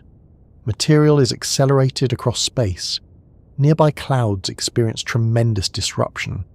In fact, some astronomers have suggested that portions of the pillars of creation may already have been affected by past stellar explosions elsewhere in the region. The timing remains uncertain, but the possibility highlights an important truth. Star formation rarely occurs in isolation. The neighborhood matters. What happens to one generation influences the next. The Eagle Nebula exists within a broader network of stellar activity. Events occurring thousands of years earlier can affect conditions today. Events happening today may influence stars that have not even formed yet. The violence of starbirth also extends to the environment surrounding young stars. As protoplanetary disks develop, collisions become common. Tiny dust grains strike one another. Sometimes they stick together. Sometimes they shatter. Larger bodies emerge. New collisions occur. The process eventually contributes to planet formation, but it begins in a surprisingly chaotic manner. The future Earth likely emerged from countless collisions, many of them energetic, many of them destructive. Creation often requires disruption. The same principle appears throughout nature. Forests recover after fires, mountains form through tectonic collisions, stars emerge through gravitational collapse. Order grows from processes that seem chaotic when viewed up close. The pillars of creation remind us of this constantly. Their beauty can sometimes hide the intensity of what's happening within them. Photographs capture a single moment, a frozen instant. Reality is much more dynamic. The structures are changing. Young stars are evolving. Radiation is sculpting the environment. Jets are carving pathways through surrounding gas. Gravity is gathering material into new objects. Everywhere we look, forces are interacting. The nursery is busy, very busy. Yet perhaps the most fascinating aspect of all this activity is that it remains largely hidden from casual observation. The famous images show the result. The true process often occurs behind layers of dust. The stars are born out of sight. The violence unfolds behind cosmic curtains. Only through careful observation do astronomers uncover the details. Infrared telescopes reveal hidden stars. Spectroscopy reveals motion. Computer models help reconstruct the story. Piece by piece, the mystery becomes clearer. Long before the pillars of creation became famous, before telescopes photographed them, before astronomers understood their role as stellar nurseries, another story was already unfolding nearby. A group of giant stars had awakened. These stars are among the most important characters in the entire Eagle Nebula. Without them, the pillars would look completely different. Without them, some of the structures we admire today might never have formed. Without them, the Eagle Nebula would be a quieter, darker, and far less dramatic place. The truth is that the famous pillars are not shaped only by gravity. They are shaped by light, and not the gentle kind of light we experience from a sunrise on Earth. This is a far more powerful form of illumination. The giant stars surrounding the pillars produce enormous quantities of ultraviolet radiation, a type of light carrying far more energy than visible light. Every second, these stars flood the nebula with energetic photons. Those photons race outward across space at the speed of a light. When they encounter gas and dust, they begin changing everything they touch. In many ways, the pillars of creation are sculptures carved by starlight. That may sound strange at first. After all, we usually think of light as something gentle. Light helps us see. Light warms a room. Light illuminates landscapes. It doesn't normally carve mountains. Inside the Eagle Nebula, however, light behaves very differently. The stars responsible for this transformation belong to a group located near the center of the nebula. Many of them are massive young stars, far larger than our Sun. Some possess dozens of times the Sun's mass. Others shine hundreds of thousands of times brighter. Compared to these giants, the Sun appears remarkably modest. If our Sun were transported into the heart of the Eagle Nebula, it would not dominate the region. It would simply become one star among many. The massive stars already there are operating on an entirely different scale. Their tremendous mass creates tremendous pressure inside their cores. That pressure drives extremely rapid nuclear fusion. Hydrogen is converted into helium at astonishing rates. Energy pours outward. Radiation floods surrounding space. The stars shine with extraordinary intensity. This intensity is what gives the Eagle Nebula much of its appearance. The glowing gas visible around the pillars exists because radiation from nearby stars excites atoms throughout the cloud. Hydrogen atoms absorb energy. Their electrons become excited. When those electrons return to lower energy states, light is emitted. The nebula glows. Without those nearby giant stars, much of the cloud would be far darker. The famous backdrop behind the pillars would largely disappear, yet illumination is only part of the story. The truly fascinating effects begin when radiation starts interacting directly with the cloud itself. Imagine standing outside on a windy day. Over time, wind can reshape landscapes. Sand dunes shift, snowdrifts move, rock surfaces gradually wear away. The process may be slow, but it is relentless. Inside the Eagle Nebula, ultraviolet radiation acts almost like a cosmic wind. Not because photons possess large amounts of mass, they do not, but because they carry energy. When enough photons strike gas and dust, they alter the physical state of the material. Atoms become ionized, temperatures rise, pressure changes, material begins flowing. Slowly but steadily, the cloud is reshaped. Astronomers call the resulting regions ionization fronts. These are boundaries where intense radiation meets denser gas. They mark the battle lines between light and cloud. On one side lies hot ionized gas. On the other side lies cooler, denser material. The interaction between these regions produces some of the most striking structures in astronomy. The pillars of creation are among them. One reason the pillars survived while surrounding material disappeared involves density. The cloud was never perfectly uniform. Some regions contained more material, others contained less.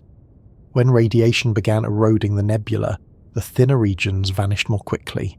Dense regions resisted. They acted like natural shields. As surrounding gas disappeared, those dense areas remained. Gradually, towering structures emerged. In a sense, the pillars are leftovers. They're the portions of the cloud tough enough to withstand the assault longer than their surroundings.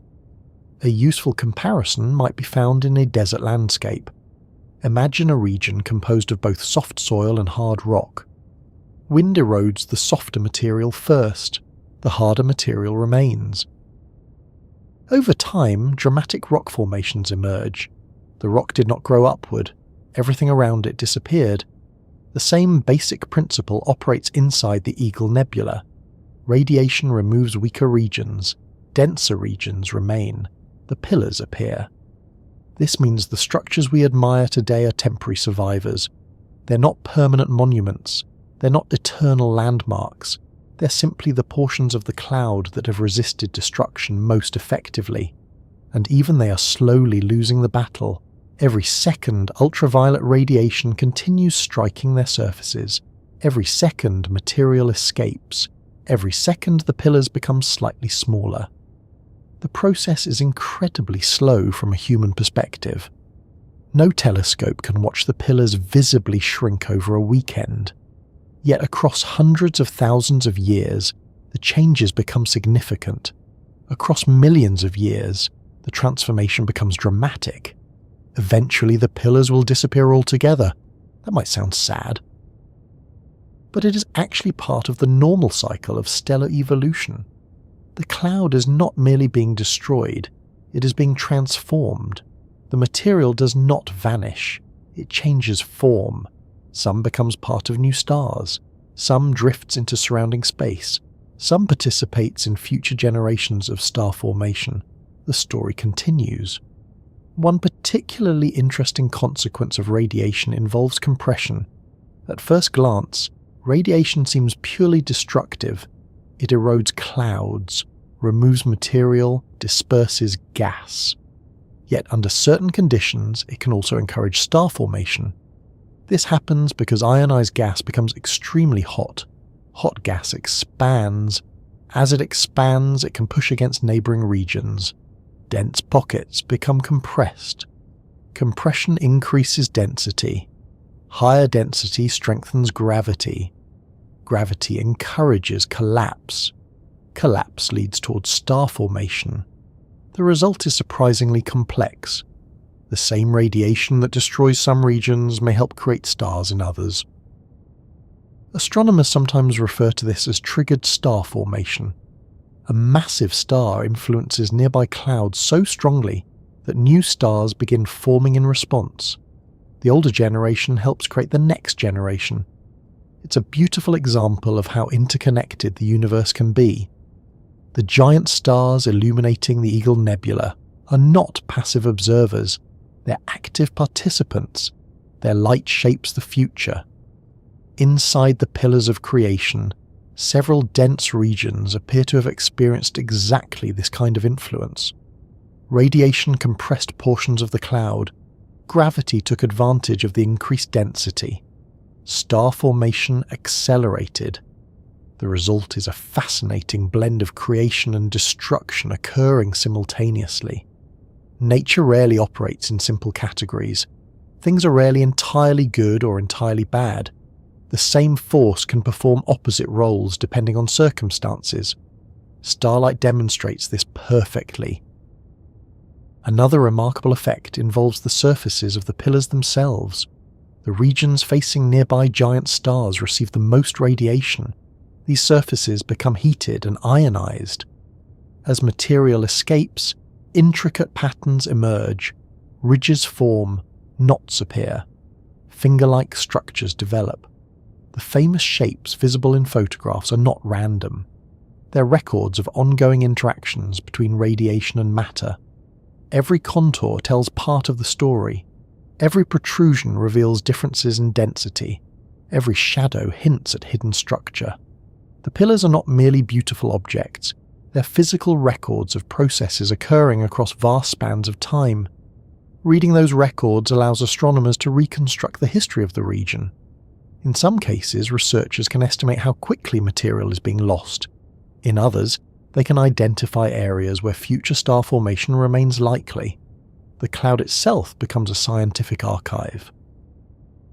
What's especially fascinating is that giant stars live relatively short lives. That sounds absurd when discussing objects that survive for millions of years. Yet compared to stars like the Sun, their lifespans are surprisingly brief. The Sun may shine for roughly 10 billion years. Many massive stars survive only a few million years. Why the difference? Because they're burning fuel at extraordinary rates. Imagine two campfires. One burns steadily throughout the night. The other blazes intensely for a short period before exhausting its fuel. Massive stars resemble the second fire. They're brilliant, powerful, short-lived. The stars currently sculpting the Eagle Nebula are consuming their fuel rapidly. One day their lives will end. Some may explode as supernovae. When that happens, the transformation of the region will accelerate dramatically. Shock waves will race outward. New clouds may be compressed. Existing structures may be destroyed. Fresh generations of stars may eventually emerge. The cycle will continue. The universe is remarkably efficient at turning endings into beginnings. For now, however, the giant stars remain active. Their influence dominates the Eagle Nebula. The pillars owe much of their appearance to these luminous neighbours. Without them, the cloud would not glow the same way. Without them, erosion would proceed differently. Without them, the famous structures might never have emerged at all. In many respects, the pillars of creation are collaborations. Gravity provides the raw framework. Gas and dust provide the material. Radiation provides the sculpting force. Together they create one of the most recognizable sights in astronomy. Earlier we explored how giant stars flood the Eagle Nebula with radiation. We saw how their intense ultraviolet light heat surrounding gas strips material away from clouds and slowly reshapes the environment around them. Now it's time to look more closely at the result. Because the pillars of creation are not simply clouds that happen to exist near bright stars, they are sculptures. Not sculptures carved by hands, not sculptures carved by wind or water, but sculptures carved by radiation. That idea sounds almost impossible at first. On Earth, radiation feels intangible. We cannot hold sunlight. We cannot pick it up or place it on a table. Light seems too insubstantial to shape objects. Yet across millions of years, light can become one of the most powerful sculptors in the universe. The pillars of creation provide some of the clearest evidence of this process. To understand how it works, imagine once again that we could speed up time. Not by a few minutes, not by a few days, but by hundreds of thousands of years. The Eagle Nebula would suddenly appear alive. Clouds would shift. Gas would flow. Dense regions would resist. less dense regions would disappear. The landscape would transform before our eyes. The famous pillars would not stand motionless. They would evolve continuously. What appears frozen in photographs is actually part of an ongoing process. This process begins when radiation strikes the surface of a cloud. The outermost layers absorb energy from nearby giant stars. That energy heats the gas. As temperatures rise, the gas expands. Some of it escapes entirely. Material that once belonged to the cloud drifts away into surrounding space. This is not an explosion. It is more like erosion. Persistent, continuous, relentless. Every moment, a tiny amount of material is lost. The effect resembles sunlight slowly melting ice. 1 second changes very little. 1,000,000 years changes everything. This gradual erosion explains one of the most important features of the pillars of creation, their unusual shapes. If the Eagle Nebula had been perfectly uniform, the pillars would never have appeared. Radiation would simply have eaten away at the cloud evenly. No dramatic structures would emerge. But real clouds are never perfectly uniform. Some regions contain more material, others contain less. Some are denser, others are thinner. These differences determine how quickly erosion occurs. The less dense regions disappear first. The denser regions survive longer. As surrounding material vanishes, the survivors begin standing out. Over time, towering structures emerge. This process is remarkably similar to what happens in certain deserts on Earth. Wind removes softer material. Harder material remains. Eventually, dramatic rock formations appear. Visitors often assume those formations grew upward. In reality, everything around them disappeared. The same principle operates inside the Eagle Nebula. The pillars did not rise from the cloud. They remained while surrounding material was stripped away. It's a subtle distinction, but an important one. The pillars are survivors. Visible evidence of a long struggle between dense matter and energetic radiation. What's especially fascinating is that the erosion doesn't happen evenly across the pillars themselves. Every surface experiences slightly different conditions. Some areas receive more radiation, others receive less. Some contain hidden dense clumps, others are relatively fragile. As a result, the surfaces become increasingly intricate. Small ridges appear, finger-like extensions develop, bulges form, knots emerge. The pillars begin looking less like simple columns and more like natural sculptures. Every contour tells part of the story. Astronomers sometimes compare these structures to weathered cliffs. A cliff face contains information about erosion, composition, and history. The pillars of creation contain similar information. Their shapes reveal where radiation has been strongest. Their shadows reveal where dense material remains. Their protrusions often indicate hidden concentrations of gas and dust. In some cases, those dense pockets contain forming stars. This creates a remarkable situation. The very regions resisting erosion most successfully are often the regions most likely to produce stars. Dense gas survives, gravity strengthens, collapse continues, future stars develop. The sculpting process and the star formation process become intertwined. One influences the other. Neither occurs in isolation. Perhaps the most famous examples of this interaction are the small protrusions near the tips of the pillars. When astronomers first examined high-resolution images from the Hubble Space Telescope, they noticed numerous compact structures emerging from the larger columns. Some resembled tiny fingers reaching into space. Others appeared as isolated knots. Many attracted immediate scientific interest. Could these dense regions contain young stars? The answer in many cases turned out to be yes. The sculpting process had revealed some of the most active parts of the nursery. Radiation was simultaneously exposing and threatening these stellar birthplaces. It's one of the great ironies of the Eagle Nebula. The force destroying the cloud is also helping us see what lies within it. Without radiation, the pillars might remain hidden. Without radiation, some forming stars might never become visible. Yet that same radiation continues removing the material necessary for future star formation. Creation and destruction remain locked together. The universe seems surprisingly comfortable with contradictions like this. Another important consequence of radiation involves pressure. When gas becomes heated by ultraviolet light, it expands. Expanding gas exerts pressure on neighbouring regions. That pressure can become significant. Imagine squeezing a sponge. Certain areas become compressed. Density increases. Inside the Eagle Nebula, radiation-driven pressure performs a similar role. As hot gas expands, it pushes against cooler, denser regions. Some areas become compressed. Compression increases density. Higher density strengthens gravity. Gravity encourages collapse. Collapse leads towards star formation. In other words, radiation doesn't simply destroy. Under the right circumstances, it helps create. This dual role makes the pillars particularly interesting to astronomers. The structures are not merely passive victims of erosion. They're active environments where multiple processes operate simultaneously. Material is being removed. Material is being compressed. Stars are forming. Clouds are shrinking. Everything is happening at once. One reason these interactions remained difficult to understand for many years is that the relevant timescales are so enormous.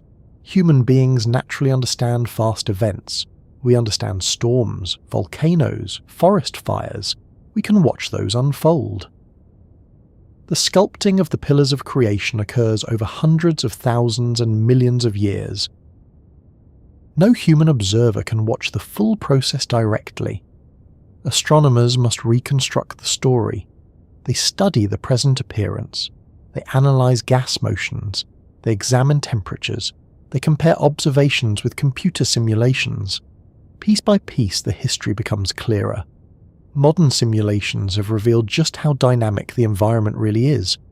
When researchers model radiation striking giant molecular clouds, the resulting structures often resemble the Eagle Nebula surprisingly closely. Dense regions survive. Pillars emerge. Star-forming knots appear. The simulations help confirm that radiation plays a central role in shaping the structures we observe. They're not random accidents. They're natural outcomes of physical processes operating across vast distances. One particularly interesting discovery concerns the eventual fate of the pillars. Many people assume the structures are permanent features of the Eagle Nebula. They are not. In fact, they're temporary, beautiful, famous, scientifically important, but temporary. The radiation sculpting them today will eventually remove them altogether. The exact timeline remains uncertain, but the outcome is not. The pillars are slowly disappearing. Every year they lose a tiny amount of material. Every century the process continues. Every millennium the cumulative effects grow larger. Eventually little will remain. Future observers may see a completely different landscape. This realization sometimes surprises people. After all, the pillars feel timeless. The famous photographs create that impression. They look ancient, stable, permanent. Yet permanence is rare in the universe. Galaxies evolve, stars evolve, planets evolve, nebulae evolve. Even structures spanning multiple light years are subject to change. The pillars of creation are no exception. Their existence represents a brief phase within a much larger story. A story involving giant clouds, stellar birth, radiation, and transformation. And despite their eventual disappearance, the process is not tragic. The material isn't being lost, it's being redistributed. Some becomes part of stars, some drifts into surrounding space, some may participate in future generations of stellar nurseries. Matter changes form, the cycle continues. The pillars are not endpoints, they're transitions. A snapshot of a process unfolding across millions of years. Perhaps that's one reason they capture human imagination so effectively. They're beautiful, certainly. But they're also dynamic. They're not monuments celebrating the past. They're records of change, visible evidence that the universe is continuously reshaping itself. The structures exist because radiation and matter are interacting right now. Not in some distant era, not only in the early universe. Right now, thousands of light years away, starlight continues carving those clouds. Dense regions continue resisting. Young stars continue developing. The sculpture remains unfinished. Back in April of 1990, a school bus-sized telescope rode into orbit aboard the Space Shuttle Discovery. At the time, few people realized just how profoundly it would change humanity's relationship with the universe. The telescope would eventually become one of the most successful scientific instruments ever built. It would help measure the age of the universe. It would observe galaxies billions of light years away. It would watch stars being born and stars dying. It would reveal black holes lurking in galactic centers. And perhaps most famously of all, it would capture an image that transformed an obscure region of the Eagle Nebula into one of the most recognizable locations in astronomy. That telescope was the Hubble Space Telescope, and the image it captured would become known around the world as the Pillars of Creation. Today, it is difficult to imagine astronomy without Hubble. Its photographs have appeared everywhere, from textbooks and magazines to computer screens and museum walls. Entire generations have grown up seeing the universe through Hubble's eyes, yet the story almost unfolded very differently. In fact, during its first months in orbit, Hubble appeared to be a disaster. The telescope had cost billions of dollars. Scientists had spent years preparing its instruments. Expectations were enormous. Then the first images arrived. Something was wrong. Very wrong. Instead of producing the razor-sharp views astronomers expected, the telescope delivered blurry photographs. Not completely blurry, not useless, but far below expectations. The problem turned out to be a tiny flaw in the primary mirror. A manufacturing error had altered its shape by a fraction of the width of a human hair. That microscopic mistake had enormous consequences. Imagine buying the most powerful camera ever created and discovering that it cannot focus properly. That was essentially the situation facing astronomers. The embarrassment was significant. Newspapers covered the story. Critics questioned the project.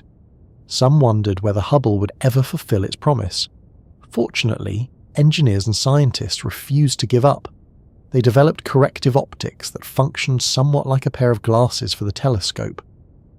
In 1993, astronauts aboard the Space Shuttle Endeavour performed one of the most ambitious repair missions in spaceflight history. Working hundreds of kilometers above Earth, they installed new instruments and corrective hardware. The mission succeeded. When the next generation of images arrived, the difference was astonishing. Suddenly, Hubble could see the universe with the clarity its designers had envisioned. Stars became sharp points of light. Galaxies revealed intricate structures. Nebulae displayed extraordinary detail. Astronomy entered a new era. And among the many targets astronomers wanted to study was the Eagle Nebula. At the time, the Eagle Nebula was already known to scientists. It wasn't a mystery. Astronomers understood that it contained active star-forming regions. Researchers had studied it for decades. Yet nobody had seen it quite the way Hubble would reveal it. The challenge wasn't merely distance. The Eagle Nebula lies roughly 7,000 light-years away. That's far, but not impossibly far for modern telescopes. The real challenge involved detail. Astronomers wanted to examine the structure of the cloud itself. They wanted to understand how radiation interacted with gas and dust. They wanted to identify potential sites of star formation. Most importantly, they wanted to see what was happening inside the nebula's dense regions. In 1995, that opportunity arrived. A team led by astronomers using Hubble's newly corrected optics pointed the telescope toward the Eagle Nebula. The resulting image would become one of the most famous photographs in scientific history. What's remarkable is that the photograph wasn't originally created as a public relations masterpiece. It was science. Real science. Astronomers were studying star formation. They were investigating the interaction between radiation and dense clouds. The image happened to be visually stunning because the universe itself happened to be visually stunning. When the data arrived, researchers immediately recognized they had captured something extraordinary. 3 enormous columns dominated the scene. Dark, detailed, intricate. The structures appeared almost architectural. Many viewers compared them to giant stone monuments. Others described them as fingers reaching into space. Some saw towers, some saw cliffs. Everyone saw something memorable. The photograph quickly became known as the Pillars of Creation. The name was inspired by the role these structures play in star formation. Hidden inside the columns are dense regions where new stars are developing. The pillars are not literally creating the universe, they're helping create stars. Still, the name resonated. It captured the imagination of scientists and the public alike. Sometimes a scientific image becomes famous because it answers a question. Sometimes it becomes famous because it raises one. The Pillars of Creation managed to do both. People wanted to know what they were looking at. What were these giant structures? Why did they exist? How large were they? Were stars really being born inside them? Could our own sun have emerged from a similar environment? The image transformed an astronomical object into a cultural icon. One reason the photograph proved so powerful was its scale. Photographs often struggle to communicate size. The Pillars of Creation somehow succeeded. Even without understanding the numbers, viewers sensed they were looking at something immense, and immense they certainly are. The largest pillar stretches roughly 4 to 5 light-years in length. To put that into perspective, if our solar system were placed near one of these structures, it would appear tiny by comparison. Entire planetary systems could fit comfortably within regions of the cloud. Yet despite those enormous dimensions, Hubble revealed astonishing detail. Small protrusions became visible, dense knots emerged, delicate ridges appeared along the surfaces, the structures looked alive with texture. For astronomers, those details mattered enormously. Every contour provided clues, every shadow hinted at variations in density. Every protrusion suggested interactions between radiation and matter. The image wasn't merely beautiful, it was informative. Scientists could study how ultraviolet radiation from nearby massive stars sculpted the cloud. They could identify regions likely to contain protostars. They could compare observations with theoretical models. The photograph became both a scientific tool and a public sensation. This combination is surprisingly rare. Many scientific images contain valuable information but attract little public attention. Many visually striking images provide limited scientific insight. The Pillars of Creation delivered both. They were beautiful enough to inspire wonder and detailed enough to advance research. That combination helped cement their place in astronomical history. Interestingly, the image also changed how many people imagined stellar nurseries. Before Hubble, star formation often felt abstract. People understood the concept intellectually. Clouds collapse, gravity gathers material, stars emerge. The process made sense, yet it remained difficult to visualize. The Pillars of Creation changed that. Suddenly, star formation had a face, or rather a structure. People could look at the image and point to actual regions where stars were being born. The process became tangible. A theoretical concept became a place. This had a profound effect on science education. Teachers used the image in classrooms. Textbooks featured it prominently. Documentaries showcased it repeatedly. The photograph became one of humanity's most recognizable windows into the process of stellar birth. And the timing was perfect. The 1990s marked a period of rapid growth in public interest in astronomy. Space telescopes were delivering increasingly spectacular observations. Computers allowed images to be processed and shared more effectively. The internet began expanding public access to scientific discoveries. The Pillars of Creation arrived at exactly the right moment. The image spread rapidly. Soon it was everywhere. What many people didn't realize was that the famous colors represented careful scientific choices. The image is often called a false color photograph, though that phrase can be misleading. Nothing is fake about it. Rather, astronomers assigned visible colours to specific wavelengths of light emitted by different elements. Hydrogen, oxygen, and sulfur each contributed information. Those data were translated into colours we could easily interpret. The result allowed scientists and the public to see structures that might otherwise remain difficult to appreciate. In a sense, Hubble wasn't merely taking a picture. It was translating the nebula into a form human eyes could understand. That translation proved extraordinarily effective. The image became so famous that many people assumed it represented the final word on the Eagle Nebula. Surely, after producing one of the most celebrated astronomical photographs ever taken, there was little left to discover. Astronomers knew better.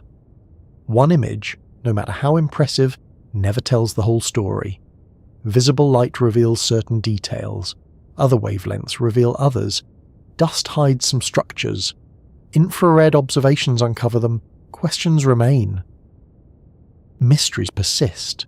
Science continues. Even as the pillars of creation became iconic, researchers understood that important parts of the nursery remained concealed. The very dust making the pillars so dramatic also blocked their view of many developing stars. Hubble had shown the surface. A little more than 3 decades after Hubble transformed the pillars of creation into one of the most famous astronomical images ever captured, another telescope arrived with a very different mission. Hubble had shown humanity the beauty of the pillars. The next telescope would attempt something even more ambitious. It would look through them, not around them, not merely at their surfaces, through them. And in doing so, it would reveal an entirely new version of one of the most studied stellar nurseries in the galaxy. That telescope is the James Webb Space Telescope. If Hubble gave us one of astronomy's most iconic portraits, Webb gave us a deeper understanding of what was hiding behind that portrait. The story begins long before Webb ever launched. Astronomers had spent decades studying the Eagle Nebula. The pillars of creation had become scientific celebrities. Researchers analysed them using every available instrument. Visible light observations revealed their shapes. Infrared observations hinted at hidden activity. Computer simulations explored how radiation sculpted their surfaces. Yet one major problem remained: dust. Dust had always been the pillar's greatest secret keeper. The same dust that helped create stars also blocked astronomers from seeing many of those stars directly. Imagine standing outside a large building at night. You know people are inside. You can hear sounds. You can see lights glowing faintly through curtains. Yet you cannot clearly observe what's happening in every room. That was the situation facing astronomers studying the pillars. They knew stars were forming. They could detect evidence. But many details remained hidden. The universe was providing clues while keeping some of the answers locked away. This is where Webb entered the story. Unlike Hubble, which was designed primarily for observations in visible and ultraviolet light, Webb specializes in infrared astronomy. That distinction may sound technical, but it changes everything. Infrared light possesses longer wavelengths than visible light. Because of this, it can penetrate dust much more effectively. The difference is similar to trying to see through fog. Certain wavelengths pass through more easily than others. Astronomers have long used infrared observations to study hidden regions of space. Webb simply performs this task with unprecedented power. To appreciate the significance of that capability, consider what happens inside the pillars of creation. The visible image made famous by Hubble shows towering dark columns silhouetted against glowing gas. These structures appear mysterious because the dust blocks much of the light behind them. To human eyes, they look almost opaque. Yet from Webb's perspective, parts of that dust become far more transparent. Suddenly, regions that once appeared dark begin revealing their contents. The cosmic curtain starts opening. And behind that curtain lies an extraordinary amount of activity. When Webb turned its attention toward the Eagle Nebula, astronomers eagerly awaited the results. The pillars were already among the most photographed structures in space. Everyone knew what they looked like, or at least they thought they did. What arrived was familiar and surprising at the same time. The famous columns remained visible. Their overall shapes were recognizable, yet the image contained far more detail than many people expected. Instead of seeing only the exterior surfaces, researchers could now peer much deeper into the cloud. The pillars seemed almost transformed. Structures hidden for decades emerged into view. Dense regions became clearer. Previously invisible stars appeared. The nursery suddenly felt far more populated. One of the most striking differences involved the sheer number of stars visible throughout the image. Webb revealed countless points of light scattered throughout the region. Some belonged to foreground stars, some belonged to background stars. Others were associated directly with the Eagle Nebula itself. This scene appeared richer, more crowded, more alive. The universe often becomes busier the better we observe it. What initially seems empty frequently turns out to be full of hidden structure. The pillars of creation provided another example of this pattern. Perhaps the most exciting discoveries involved young stars still embedded within the cloud. For years, astronomers suspected many such objects existed. The physics strongly suggested it. Gravity was collapsing dense regions. Star formation appeared active. The evidence was compelling. Webb helped confirm those expectations. Some young stars announced their presence through glowing jets. Others revealed themselves through warm surrounding dust. Still others appeared as bright infrared sources buried within the pillars. The hidden population became easier to study, and with every new observation, the nursery felt less like a static structure and more like an active construction site. That's one of the most important lessons Webb reinforced. The pillars are not merely beautiful objects, they're working environments. Stars are forming there right now, not yesterday, not millions of years ago, right now. Of course, right now requires a little clarification in astronomy. The light-reaching Webb still spent roughly 7,000 years travelling to Earth. We're seeing the Eagle Nebula as it existed thousands of years in the past, yet from the perspective of cosmic timescales, that delay is relatively small. The fundamental processes remain ongoing. The nursery continues its work.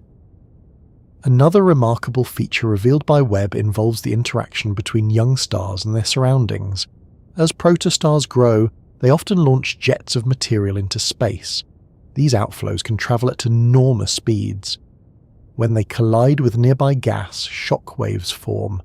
The collisions produce distinctive structures that infrared instruments detect particularly well. Webb's observations highlighted many of these interactions. What previously appeared calm suddenly revealed signs of turbulence, streams of matter, compressed regions, active outflows. The nursery looked far more energetic than visible light images alone suggested. This should not be interpreted as a contradiction. Hubble's image was accurate, Webb's image is also accurate. They're simply showing different aspects of the same environment. It's a bit like examining a forest. During the day, sunlight reveals trees, leaves, and landscapes. At night, thermal imaging reveals heat patterns and hidden animals. Neither view is wrong. Each reveals information unavailable to the other. Together, they provide a fuller understanding. The same principle applies to astronomy. Every wavelength tells part of the story. Webb allowed scientists to read chapters previously hidden from view. One particularly fascinating discovery involved the intricate texture of the pillars themselves. The famous Hubble image already displayed extraordinary detail: ridges, knots, protrusions, complex surfaces shaped by radiation.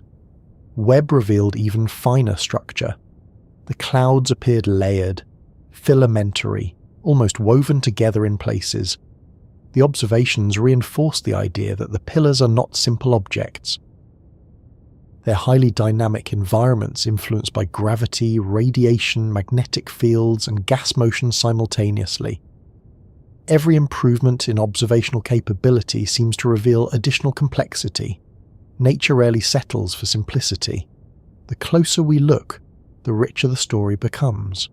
Researchers were especially interested in identifying regions where future star formation remains likely.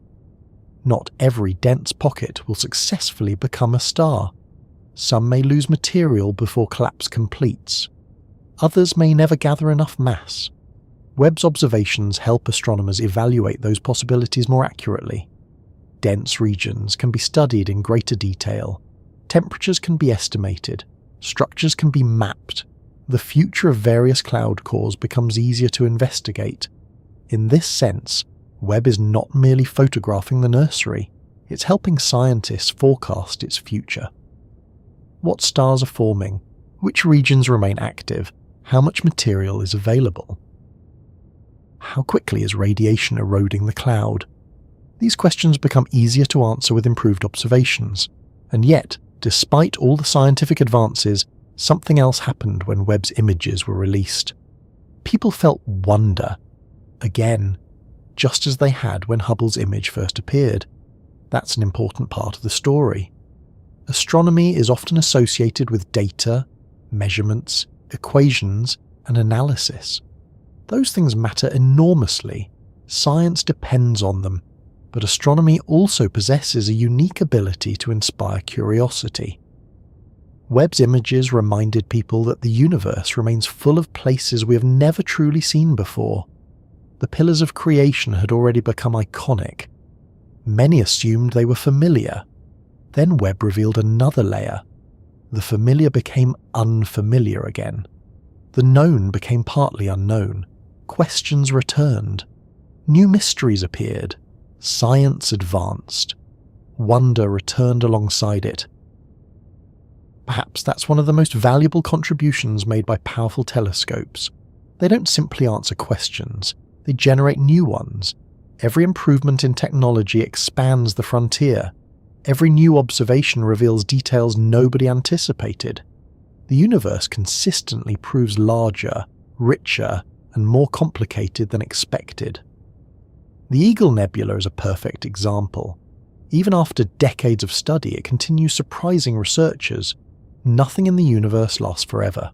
Not mountains, not oceans, not planets, not stars, and certainly not enormous clouds of gas suspended thousands of light years above the spiral arms of a galaxy.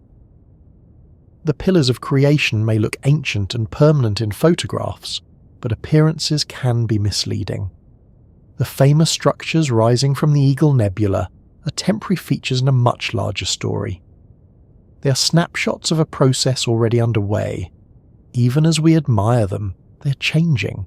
Even as telescopes photograph them, they are shrinking.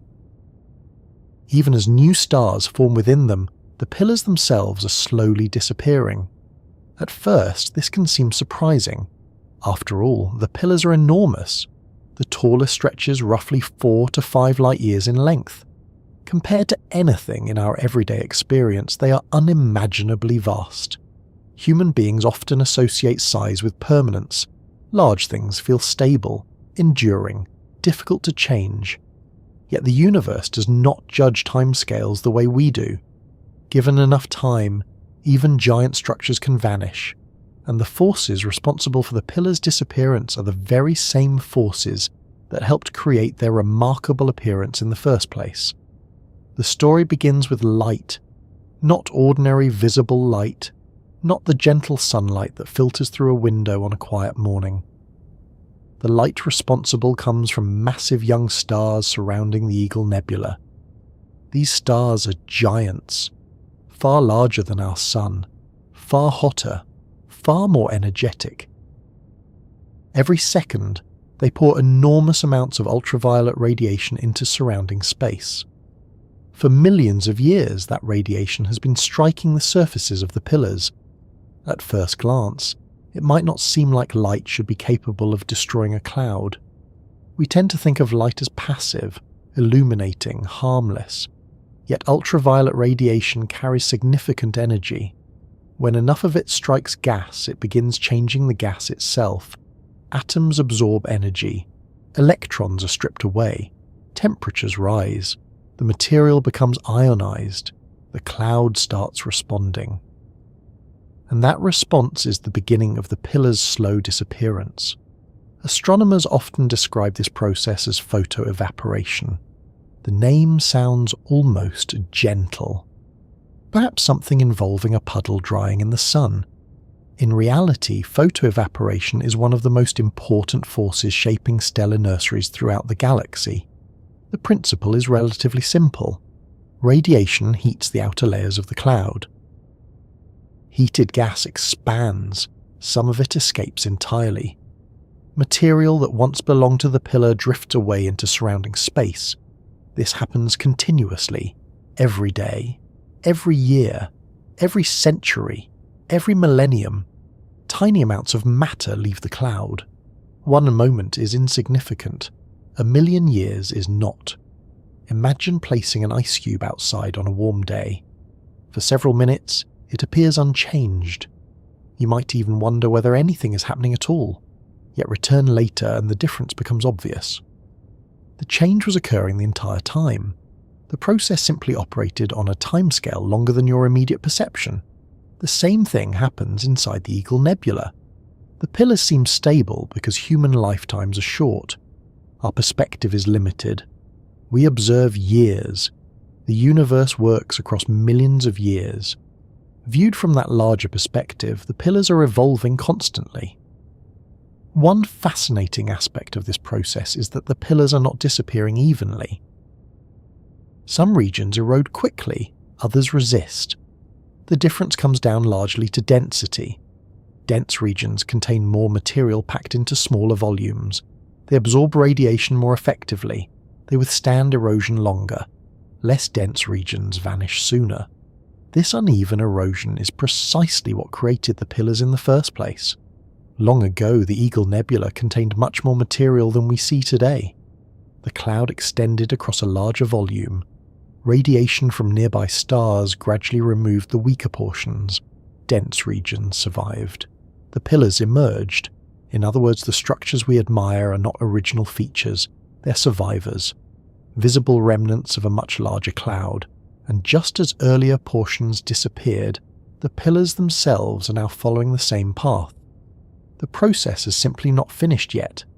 If we could somehow accelerate time and watch the Eagle Nebula evolve over several million years, the changes would be dramatic. The edges of the pillars would slowly retreat. Thin structures would vanish.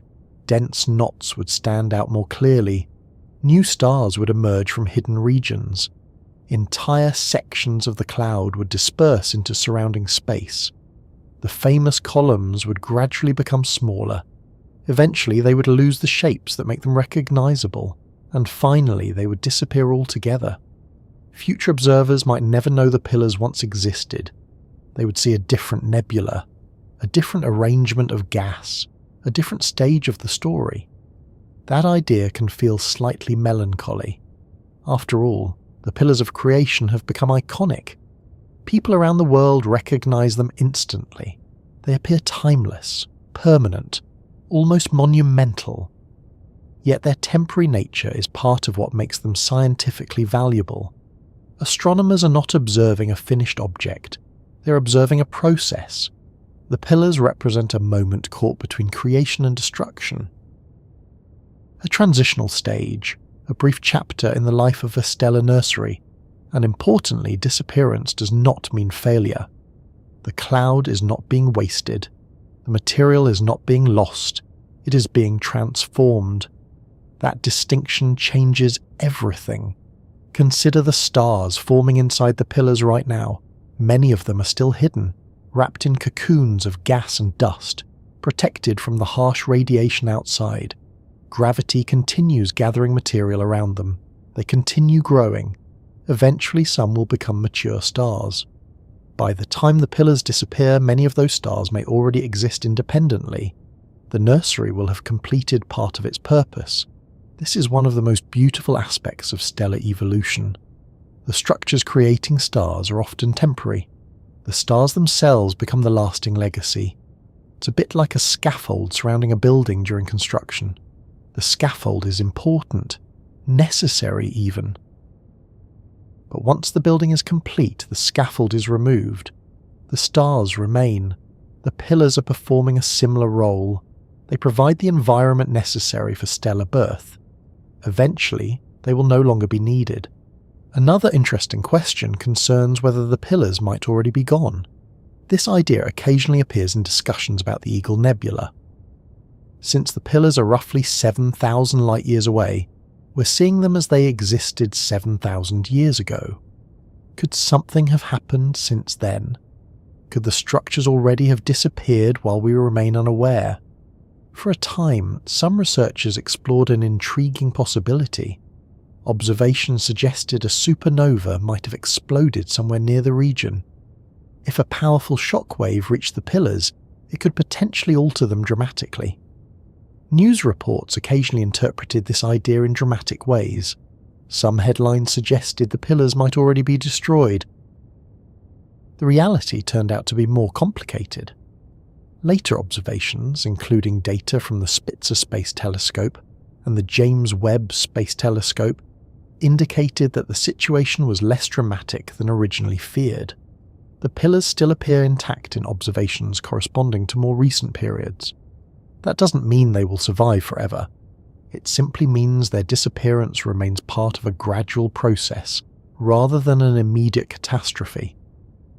The universe usually prefers long stories to sudden endings. What's especially fascinating is that the same radiation destroying the pillars may also help create future stars elsewhere. As gas is heated and pushed outward, neighbouring regions can become compressed. Compression increases density. Higher density encourages gravitational collapse. Collapse encourages star formation. The cycle continues. Material flows from one stage to another. One generation influences the next. The universe constantly recycles its ingredients. This recycling extends far beyond the Eagle Nebula. Throughout the Milky Way, giant molecular clouds form stars. Those stars shape their surroundings. Eventually they die. Their material returns to space. New clouds emerge. New stars form. The cycle repeats. The pillars are participating in a process that has operated for billions of years. Long before Earth existed. Long before the Sun formed. Long before life appeared anywhere we know. And it will continue long after the pillars themselves have vanished. Perhaps the most important thing to understand is that disappearance does not mean emptiness. When the pillars are finally gone, the region will not become blank. It will not become a dark void. It will become something else. Young stars will remain. Gas will continue moving through the nebula. Radiation will keep shaping the environment. Future stellar nurseries may emerge elsewhere. The story simply advances to its next stage. Nature rarely stops. It changes. That's true for forests. It's true for rivers. It's true for galaxies. And it's true for the pillars of creation. The structures we admire today exist because change is happening. Their beauty comes from transformation. Their shapes record an ongoing interaction between matter and light. Their existence represents a fleeting moment within a much larger cycle. And perhaps that's part of what makes them so captivating. We're not looking at a finished monument. We're looking at a process caught in motion. A nursery building stars while simultaneously disappearing. A cloud creating its own successors. A structure whose greatest achievement may ultimately be making itself unnecessary. Because long after the pillars have faded, the stars born within them will continue shining. Some may illuminate planetary systems. Some may influence future generations of clouds. Some may survive for billions of years. The nursery will vanish. Its children will remain. And those future stars will carry the story forward into the next stage of the Eagle Nebula's remarkable history, where the lives of the newborn stars themselves begin to unfold. There is something wonderfully familiar about the pillars of creation. Not because most of us have seen them with our own eyes. Not because they occupy a special place in the night sky visible from every backyard. And certainly not because they're nearby. The Eagle Nebula sits roughly 7,000 light-years away. The structures themselves are immense. The stars forming inside them belong to a distant corner of our galaxy. Yet despite that distance, the pillars tell a story that is deeply connected to us. In fact, the more astronomers study stellar nurseries like the pillars of creation, the more they realize something remarkable. Our own sun was probably born in a place very much like this, not in the Eagle Nebula itself. The sun is far older than the stars currently forming inside the pillars. But the environment would have been familiar. A giant cloud of gas and dust, regions collapsing under gravity, young stars emerging from darkness, radiation sculpting the surrounding material, the same basic processes we observe today. In a very real sense, the pillars of creation are showing us a scene from our own distant past. They're not showing us where we came from. They're showing us how we came from somewhere. And that's an important distinction. The story begins long before Earth existed, long before the moon, long before the dinosaurs, long before the first oceans formed on our planet. To find the beginning, we need to travel roughly 4.6 billion years into the past. At that time, our solar system did not exist. There was no sun, no Earth, no Mars, no Jupiter, nothing that we would recognize as home. Instead, there was a cloud, a vast region of gas and dust floating within the Milky Way. The exact appearance of that cloud remains unknown. No telescope was there to photograph it. No observer recorded its structure. The cloud disappeared billions of years ago. Yet astronomers can reconstruct much of the story because they see similar events happening throughout the galaxy today. The pillars of creation provide one of the best examples. When scientists look at the Eagle Nebula, they are not simply studying somebody else's stars. They are studying a process that once produced our own star. That realization changes the way many people see stellar nurseries. At first glance, the pillars feel remote. Interesting, certainly. Beautiful, absolutely. But distant. The moment you realize the sun likely emerged from a similar environment, the story becomes much more personal. Suddenly you're not just observing star formation, you're observing your own origins. The ingredients that created the solar system were surprisingly ordinary. Hydrogen dominated the cloud, helium was abundant, dust grains drifted through the gas. Gravity gradually gathered material together. Nothing about the process required special circumstances. No unique cosmic event. No extraordinary miracle. Just physics. The same physics operating inside the pillars of creation today. That's one of the most fascinating aspects of astronomy. The universe often produces incredible results using remarkably simple rules. Gravity pulls, gas collapses, stars form, the cycle repeats, again and again, across billions of years, across billions of stars. The sun emerged from this process because a region within its parent cloud became unstable. Gravity gained the upper hand. Material flowed inward, a dense core developed, a protostar formed.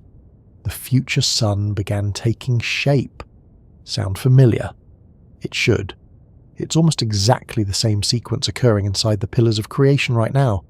Of course, every stellar nursery has its own characteristics. No two clouds are perfectly identical. The Eagle Nebula differs from whatever cloud created the sun. The sizes differ, the local conditions differ, the surrounding stars differ. Yet the fundamental story remains the same. Gravity assembles stars from interstellar material. The details change, the process endures. As the young sun grew, it became surrounded by a rotating disk of gas and dust. Earlier we discussed how protostars often develop these disks. Inside the Eagle Nebula, astronomers observed many examples. Some surround stars that may one day possess planets. Others remain too young to know their eventual fate. The sun experienced the same stage. A disk formed around it. Material orbited the growing star. Tiny particles collided. Some stuck together, others broke apart. Gradually, larger structures emerged. Dust grains became pebbles. Pebbles became larger bodies. Larger bodies became planetesimals. And eventually planets appeared. The Earth began as part of that process. This is one of the reasons astronomers pay such close attention to stellar nurseries. They're not merely places where stars form. They're places where planetary systems begin. When we observe a young star inside the pillars of creation, we may also be witnessing the earlier stages of future worlds. Some of those worlds may resemble Earth. Many will not. Some may become gas giants. Some may become frozen planets. Others may never fully form at all. The outcomes vary enormously, yet the possibility remains. The same environment that builds stars often builds planets as well. It's an efficient arrangement. Nature rarely misses an opportunity to recycle material. One generation of stars creates the ingredients for the next, and those ingredients eventually create planets. The story becomes even more fascinating when we consider where the material itself came from. The hydrogen inside the Sun is ancient, extremely ancient. Much of it originated shortly after the Big Bang. The heavier elements are different. Carbon, oxygen, silicon, iron. These elements formed inside earlier generations of stars. Before the Sun existed, other stars lived and died. Some exploded as supernovae, others shed material into surrounding space. Those events enriched the galaxy with heavier elements. Eventually, that enriched material became part of the cloud that formed the solar system. In other words, the Sun was not created from fresh material. It was created from recycled material. So was Earth. So are we. The same statement applies to the pillars of creation. The gas and dust inside the pillars possess histories of their own. Some atoms have travelled through multiple generations of stars. Some existed inside ancient stellar cores billions of years ago. Some participated in supernova explosions long before the Eagle Nebula formed. Matter moves through the universe in remarkable ways. Nothing remains fixed forever. Everything participates in larger cycles. This idea becomes particularly powerful when we think about our own bodies. Many of the atoms inside you were forged inside stars. Carbon in your cells, oxygen you breathe, calcium in your bones, iron in your blood. These elements originated through stellar processes, long before Earth existed, long before the solar system formed, long before life appeared. The pillars of creation are helping produce future generations of those same elements. Future stars will eventually manufacture new material. Future supernova will distribute it. Future clouds will incorporate it. The cycle continues. Astronomers sometimes describe this process as cosmic recycling. It's an appropriate phrase. The universe wastes very little. Matter changes form. Stars become clouds. Clouds become stars. The story never truly ends. One reason the Sun provides such an interesting comparison is that it is a relatively ordinary star. That might sound surprising. The Sun dominates our lives. It powers Earth's climate. It supports life. It defines the entire solar system. Yet on a galactic scale, the Sun is fairly average. Not unusually massive, not unusually bright, not unusually rare. Stars like the Sun exist throughout the Milky Way, many likely formed inside environments resembling the pillars of creation. This means the process we're observing is not exceptional, it's common.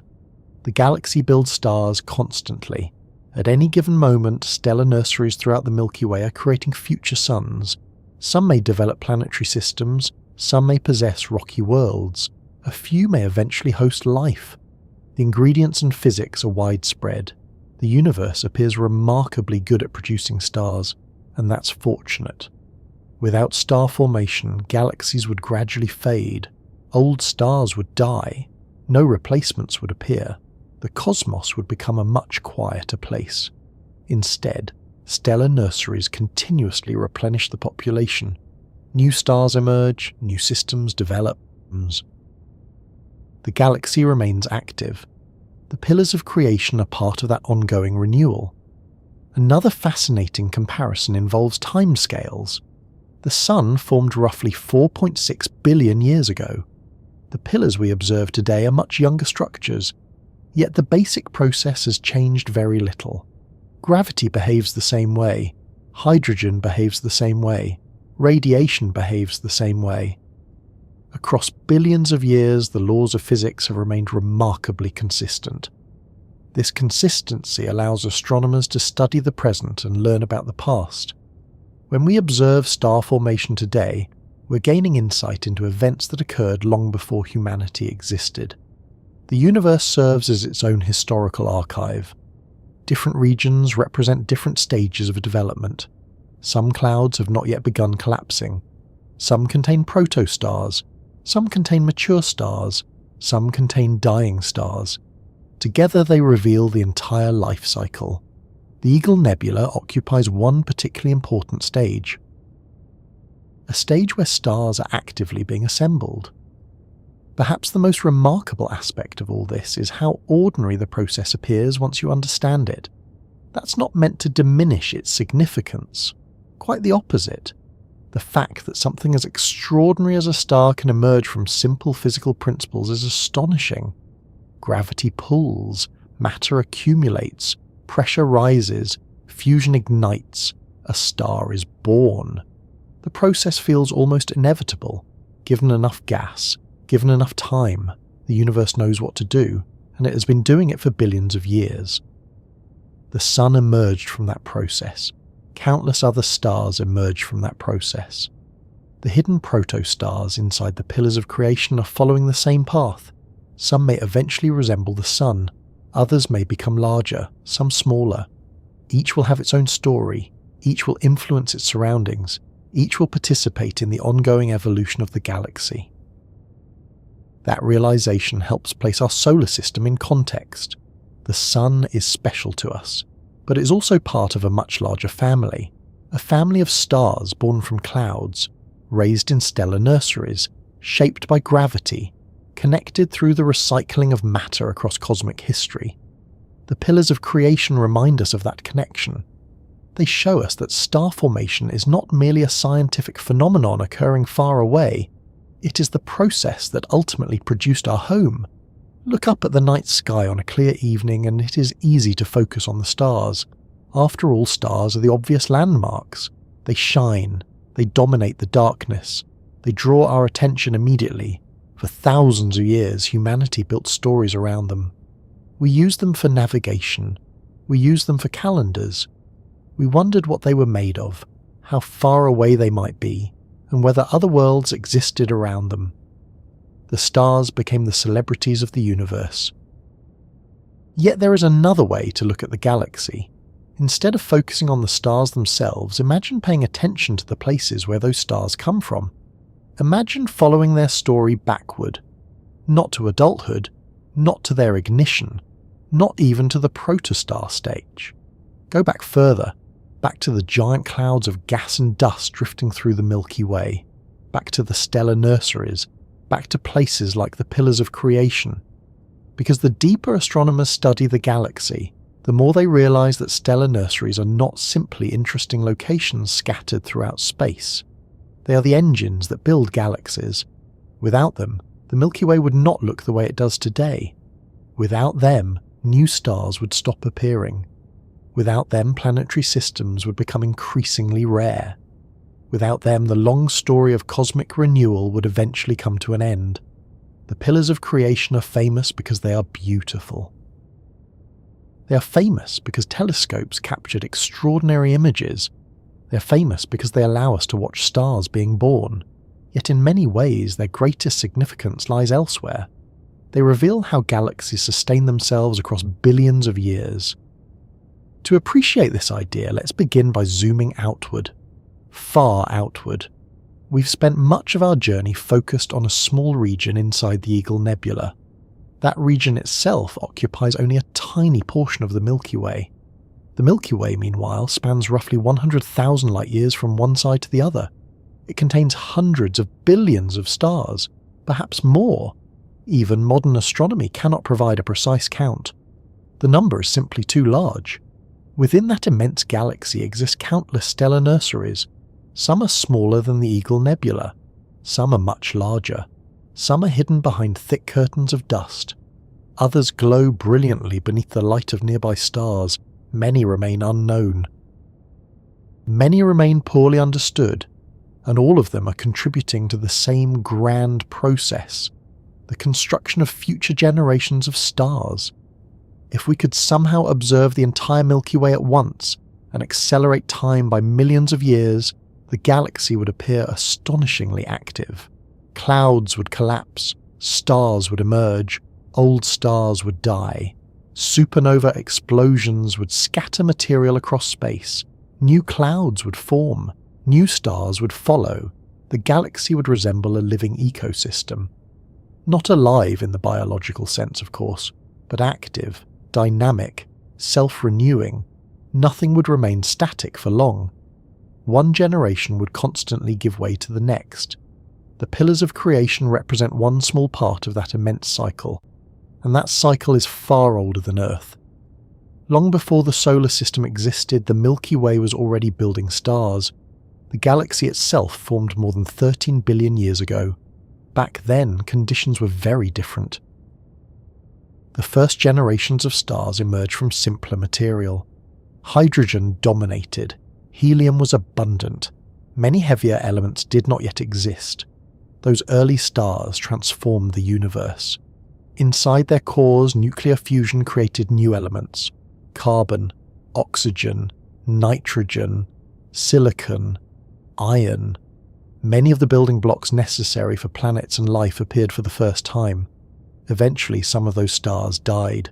Their material returned to space. Future clouds inherited the enrichment. Future stars formed from that material. The process repeated, again and again and again. The Milky Way we know today is the result of countless cycles of stellar birth and stellar death. Every generation contributes something to the next. This is why stellar nurseries matter so much. They're not merely locations where stars happen to form. They're the bridges connecting one generation of the galaxy to another. Without them, the cycle would break.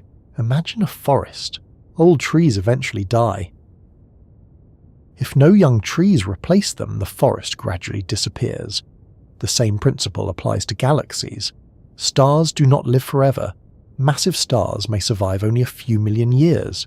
Stars like the Sun survive billions of years. Eventually, however, all stars change. All stars evolve. All stars reach the ends of their lives. Galaxies remain vibrant because stellar nurseries continuously create replacements.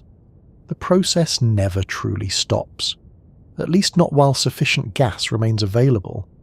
This raises an interesting question. How many stars is the Milky Way producing right now? The answer depends on exactly how the measurement is performed, but astronomers estimate that our galaxy creates roughly one to several solar masses worth of stars every year. That may not sound especially impressive.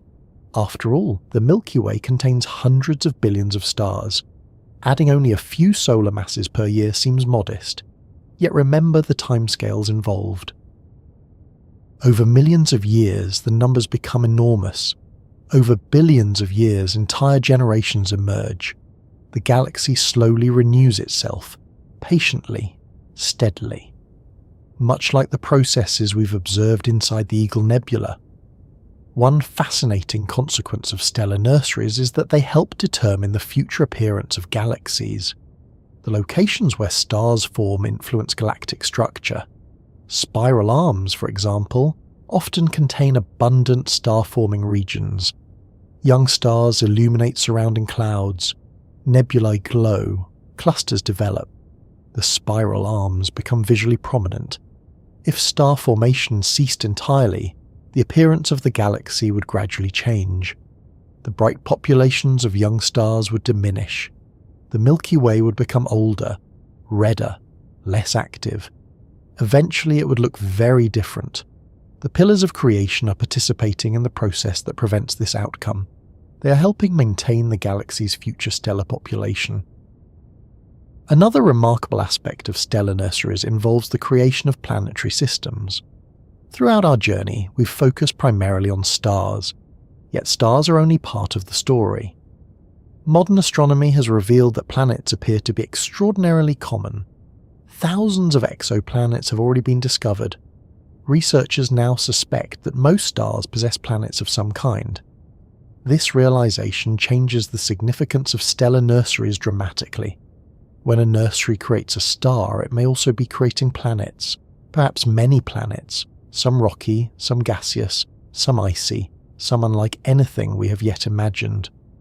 The Eagle Nebula is not merely producing stars, it may be producing future solar systems, future moons, future asteroids, future comets. Entire planetary families may already be taking shape around some of the young stars hidden within the pillars. The implications are extraordinary. Every stellar nursery becomes a potential birthplace for countless worlds. And if planets are common, another question naturally follows. Could life be common as well? Astronomers do not yet know. The universe has provided only one confirmed example of life so far, Earth. That sample size remains frustratingly small. Yet when researchers observe stellar nurseries throughout the galaxy, they see the ingredients necessary for future planetary systems appearing everywhere. The raw materials are widespread, the processes are widespread, the opportunities appear widespread. No one can say how many living worlds may ultimately emerge from environments like the Eagle Nebula, but the possibility remains one of the most intriguing ideas in astronomy. Perhaps somewhere in the distant future, a civilization will develop around a star currently forming inside the pillars. Perhaps intelligent beings will study their own sky. Perhaps they will wonder where their star came from. Perhaps they will build telescopes of their own. The thought is impossible to verify. Yet it illustrates something important. Stellar nurseries are not merely manufacturing stars, they're manufacturing possibilities, future histories, future stories, future worlds. Of course, the galaxy extends beyond the Milky Way, and once we zoom outward again, the scale becomes even more astonishing. The observable universe contains hundreds of billions of galaxies. Each galaxy contains its own stellar nurseries, its own clouds, its own cycles of birth and renewal. Places resembling the pillars of creation likely exist throughout the cosmos, some larger, some smaller, some more active, some less active. The fundamental process remains familiar. Gravity gathers matter, stars emerge, galaxies evolve. The story repeats across unimaginable distances, across billions of years. One of the most beautiful things about astronomy is that enormous scales often connect directly to personal questions. We've spent this journey exploring clouds thousands of light years away. Yet the story repeatedly returned to us, to the sun, to Earth, to the atoms inside our bodies. The connection is real. The same physical laws operating inside the Eagle Nebula once operated inside the cloud that formed the solar system. The same processes creating future stars today created our star long ago. The pillars of creation may seem distant, but they are not unrelated to us. They're part of the same galactic story, a story stretching backward through billions of years and forward into billions more. And perhaps that is the most important lesson the pillars offer. They remind us that the universe is not a collection of isolated objects. Nothing exists entirely alone. Stars influence clouds, clouds create stars, stars create elements, elements create planets, planets create opportunities for life. Life eventually develops the ability to ask questions about where it came from. Then it builds telescopes. Then it looks back toward places like the pillars of creation. The cycle becomes almost circular. The universe creates observers capable of studying the universe, and those observers discover that their own origins are connected to giant clouds of gas and dust drifting through distant regions of the galaxy. Tonight, we began our journey among towering columns inside the Eagle Nebula. We watched gravity gather material. We followed the birth of stars. We explored the influence of radiation. We witnessed the work of Hubble and James Webb. We learned why the pillars are temporary, and finally we stepped outward to see how environments like these help build entire galaxies. The pillars themselves will eventually disappear. The stars born within them will continue shining. Some may illuminate planets, some may help create future generations of clouds, Some may survive for billions of years. The nursery will fade, its legacy will not. Because the true story of the pillars of creation has never been about the pillars themselves. It has always been about what they create, and somewhere inside those towering clouds, hidden behind curtains of dust and illuminated by the light of giant stars, that creation continues even now, quietly adding new suns to the vast and ongoing story of the Milky Way.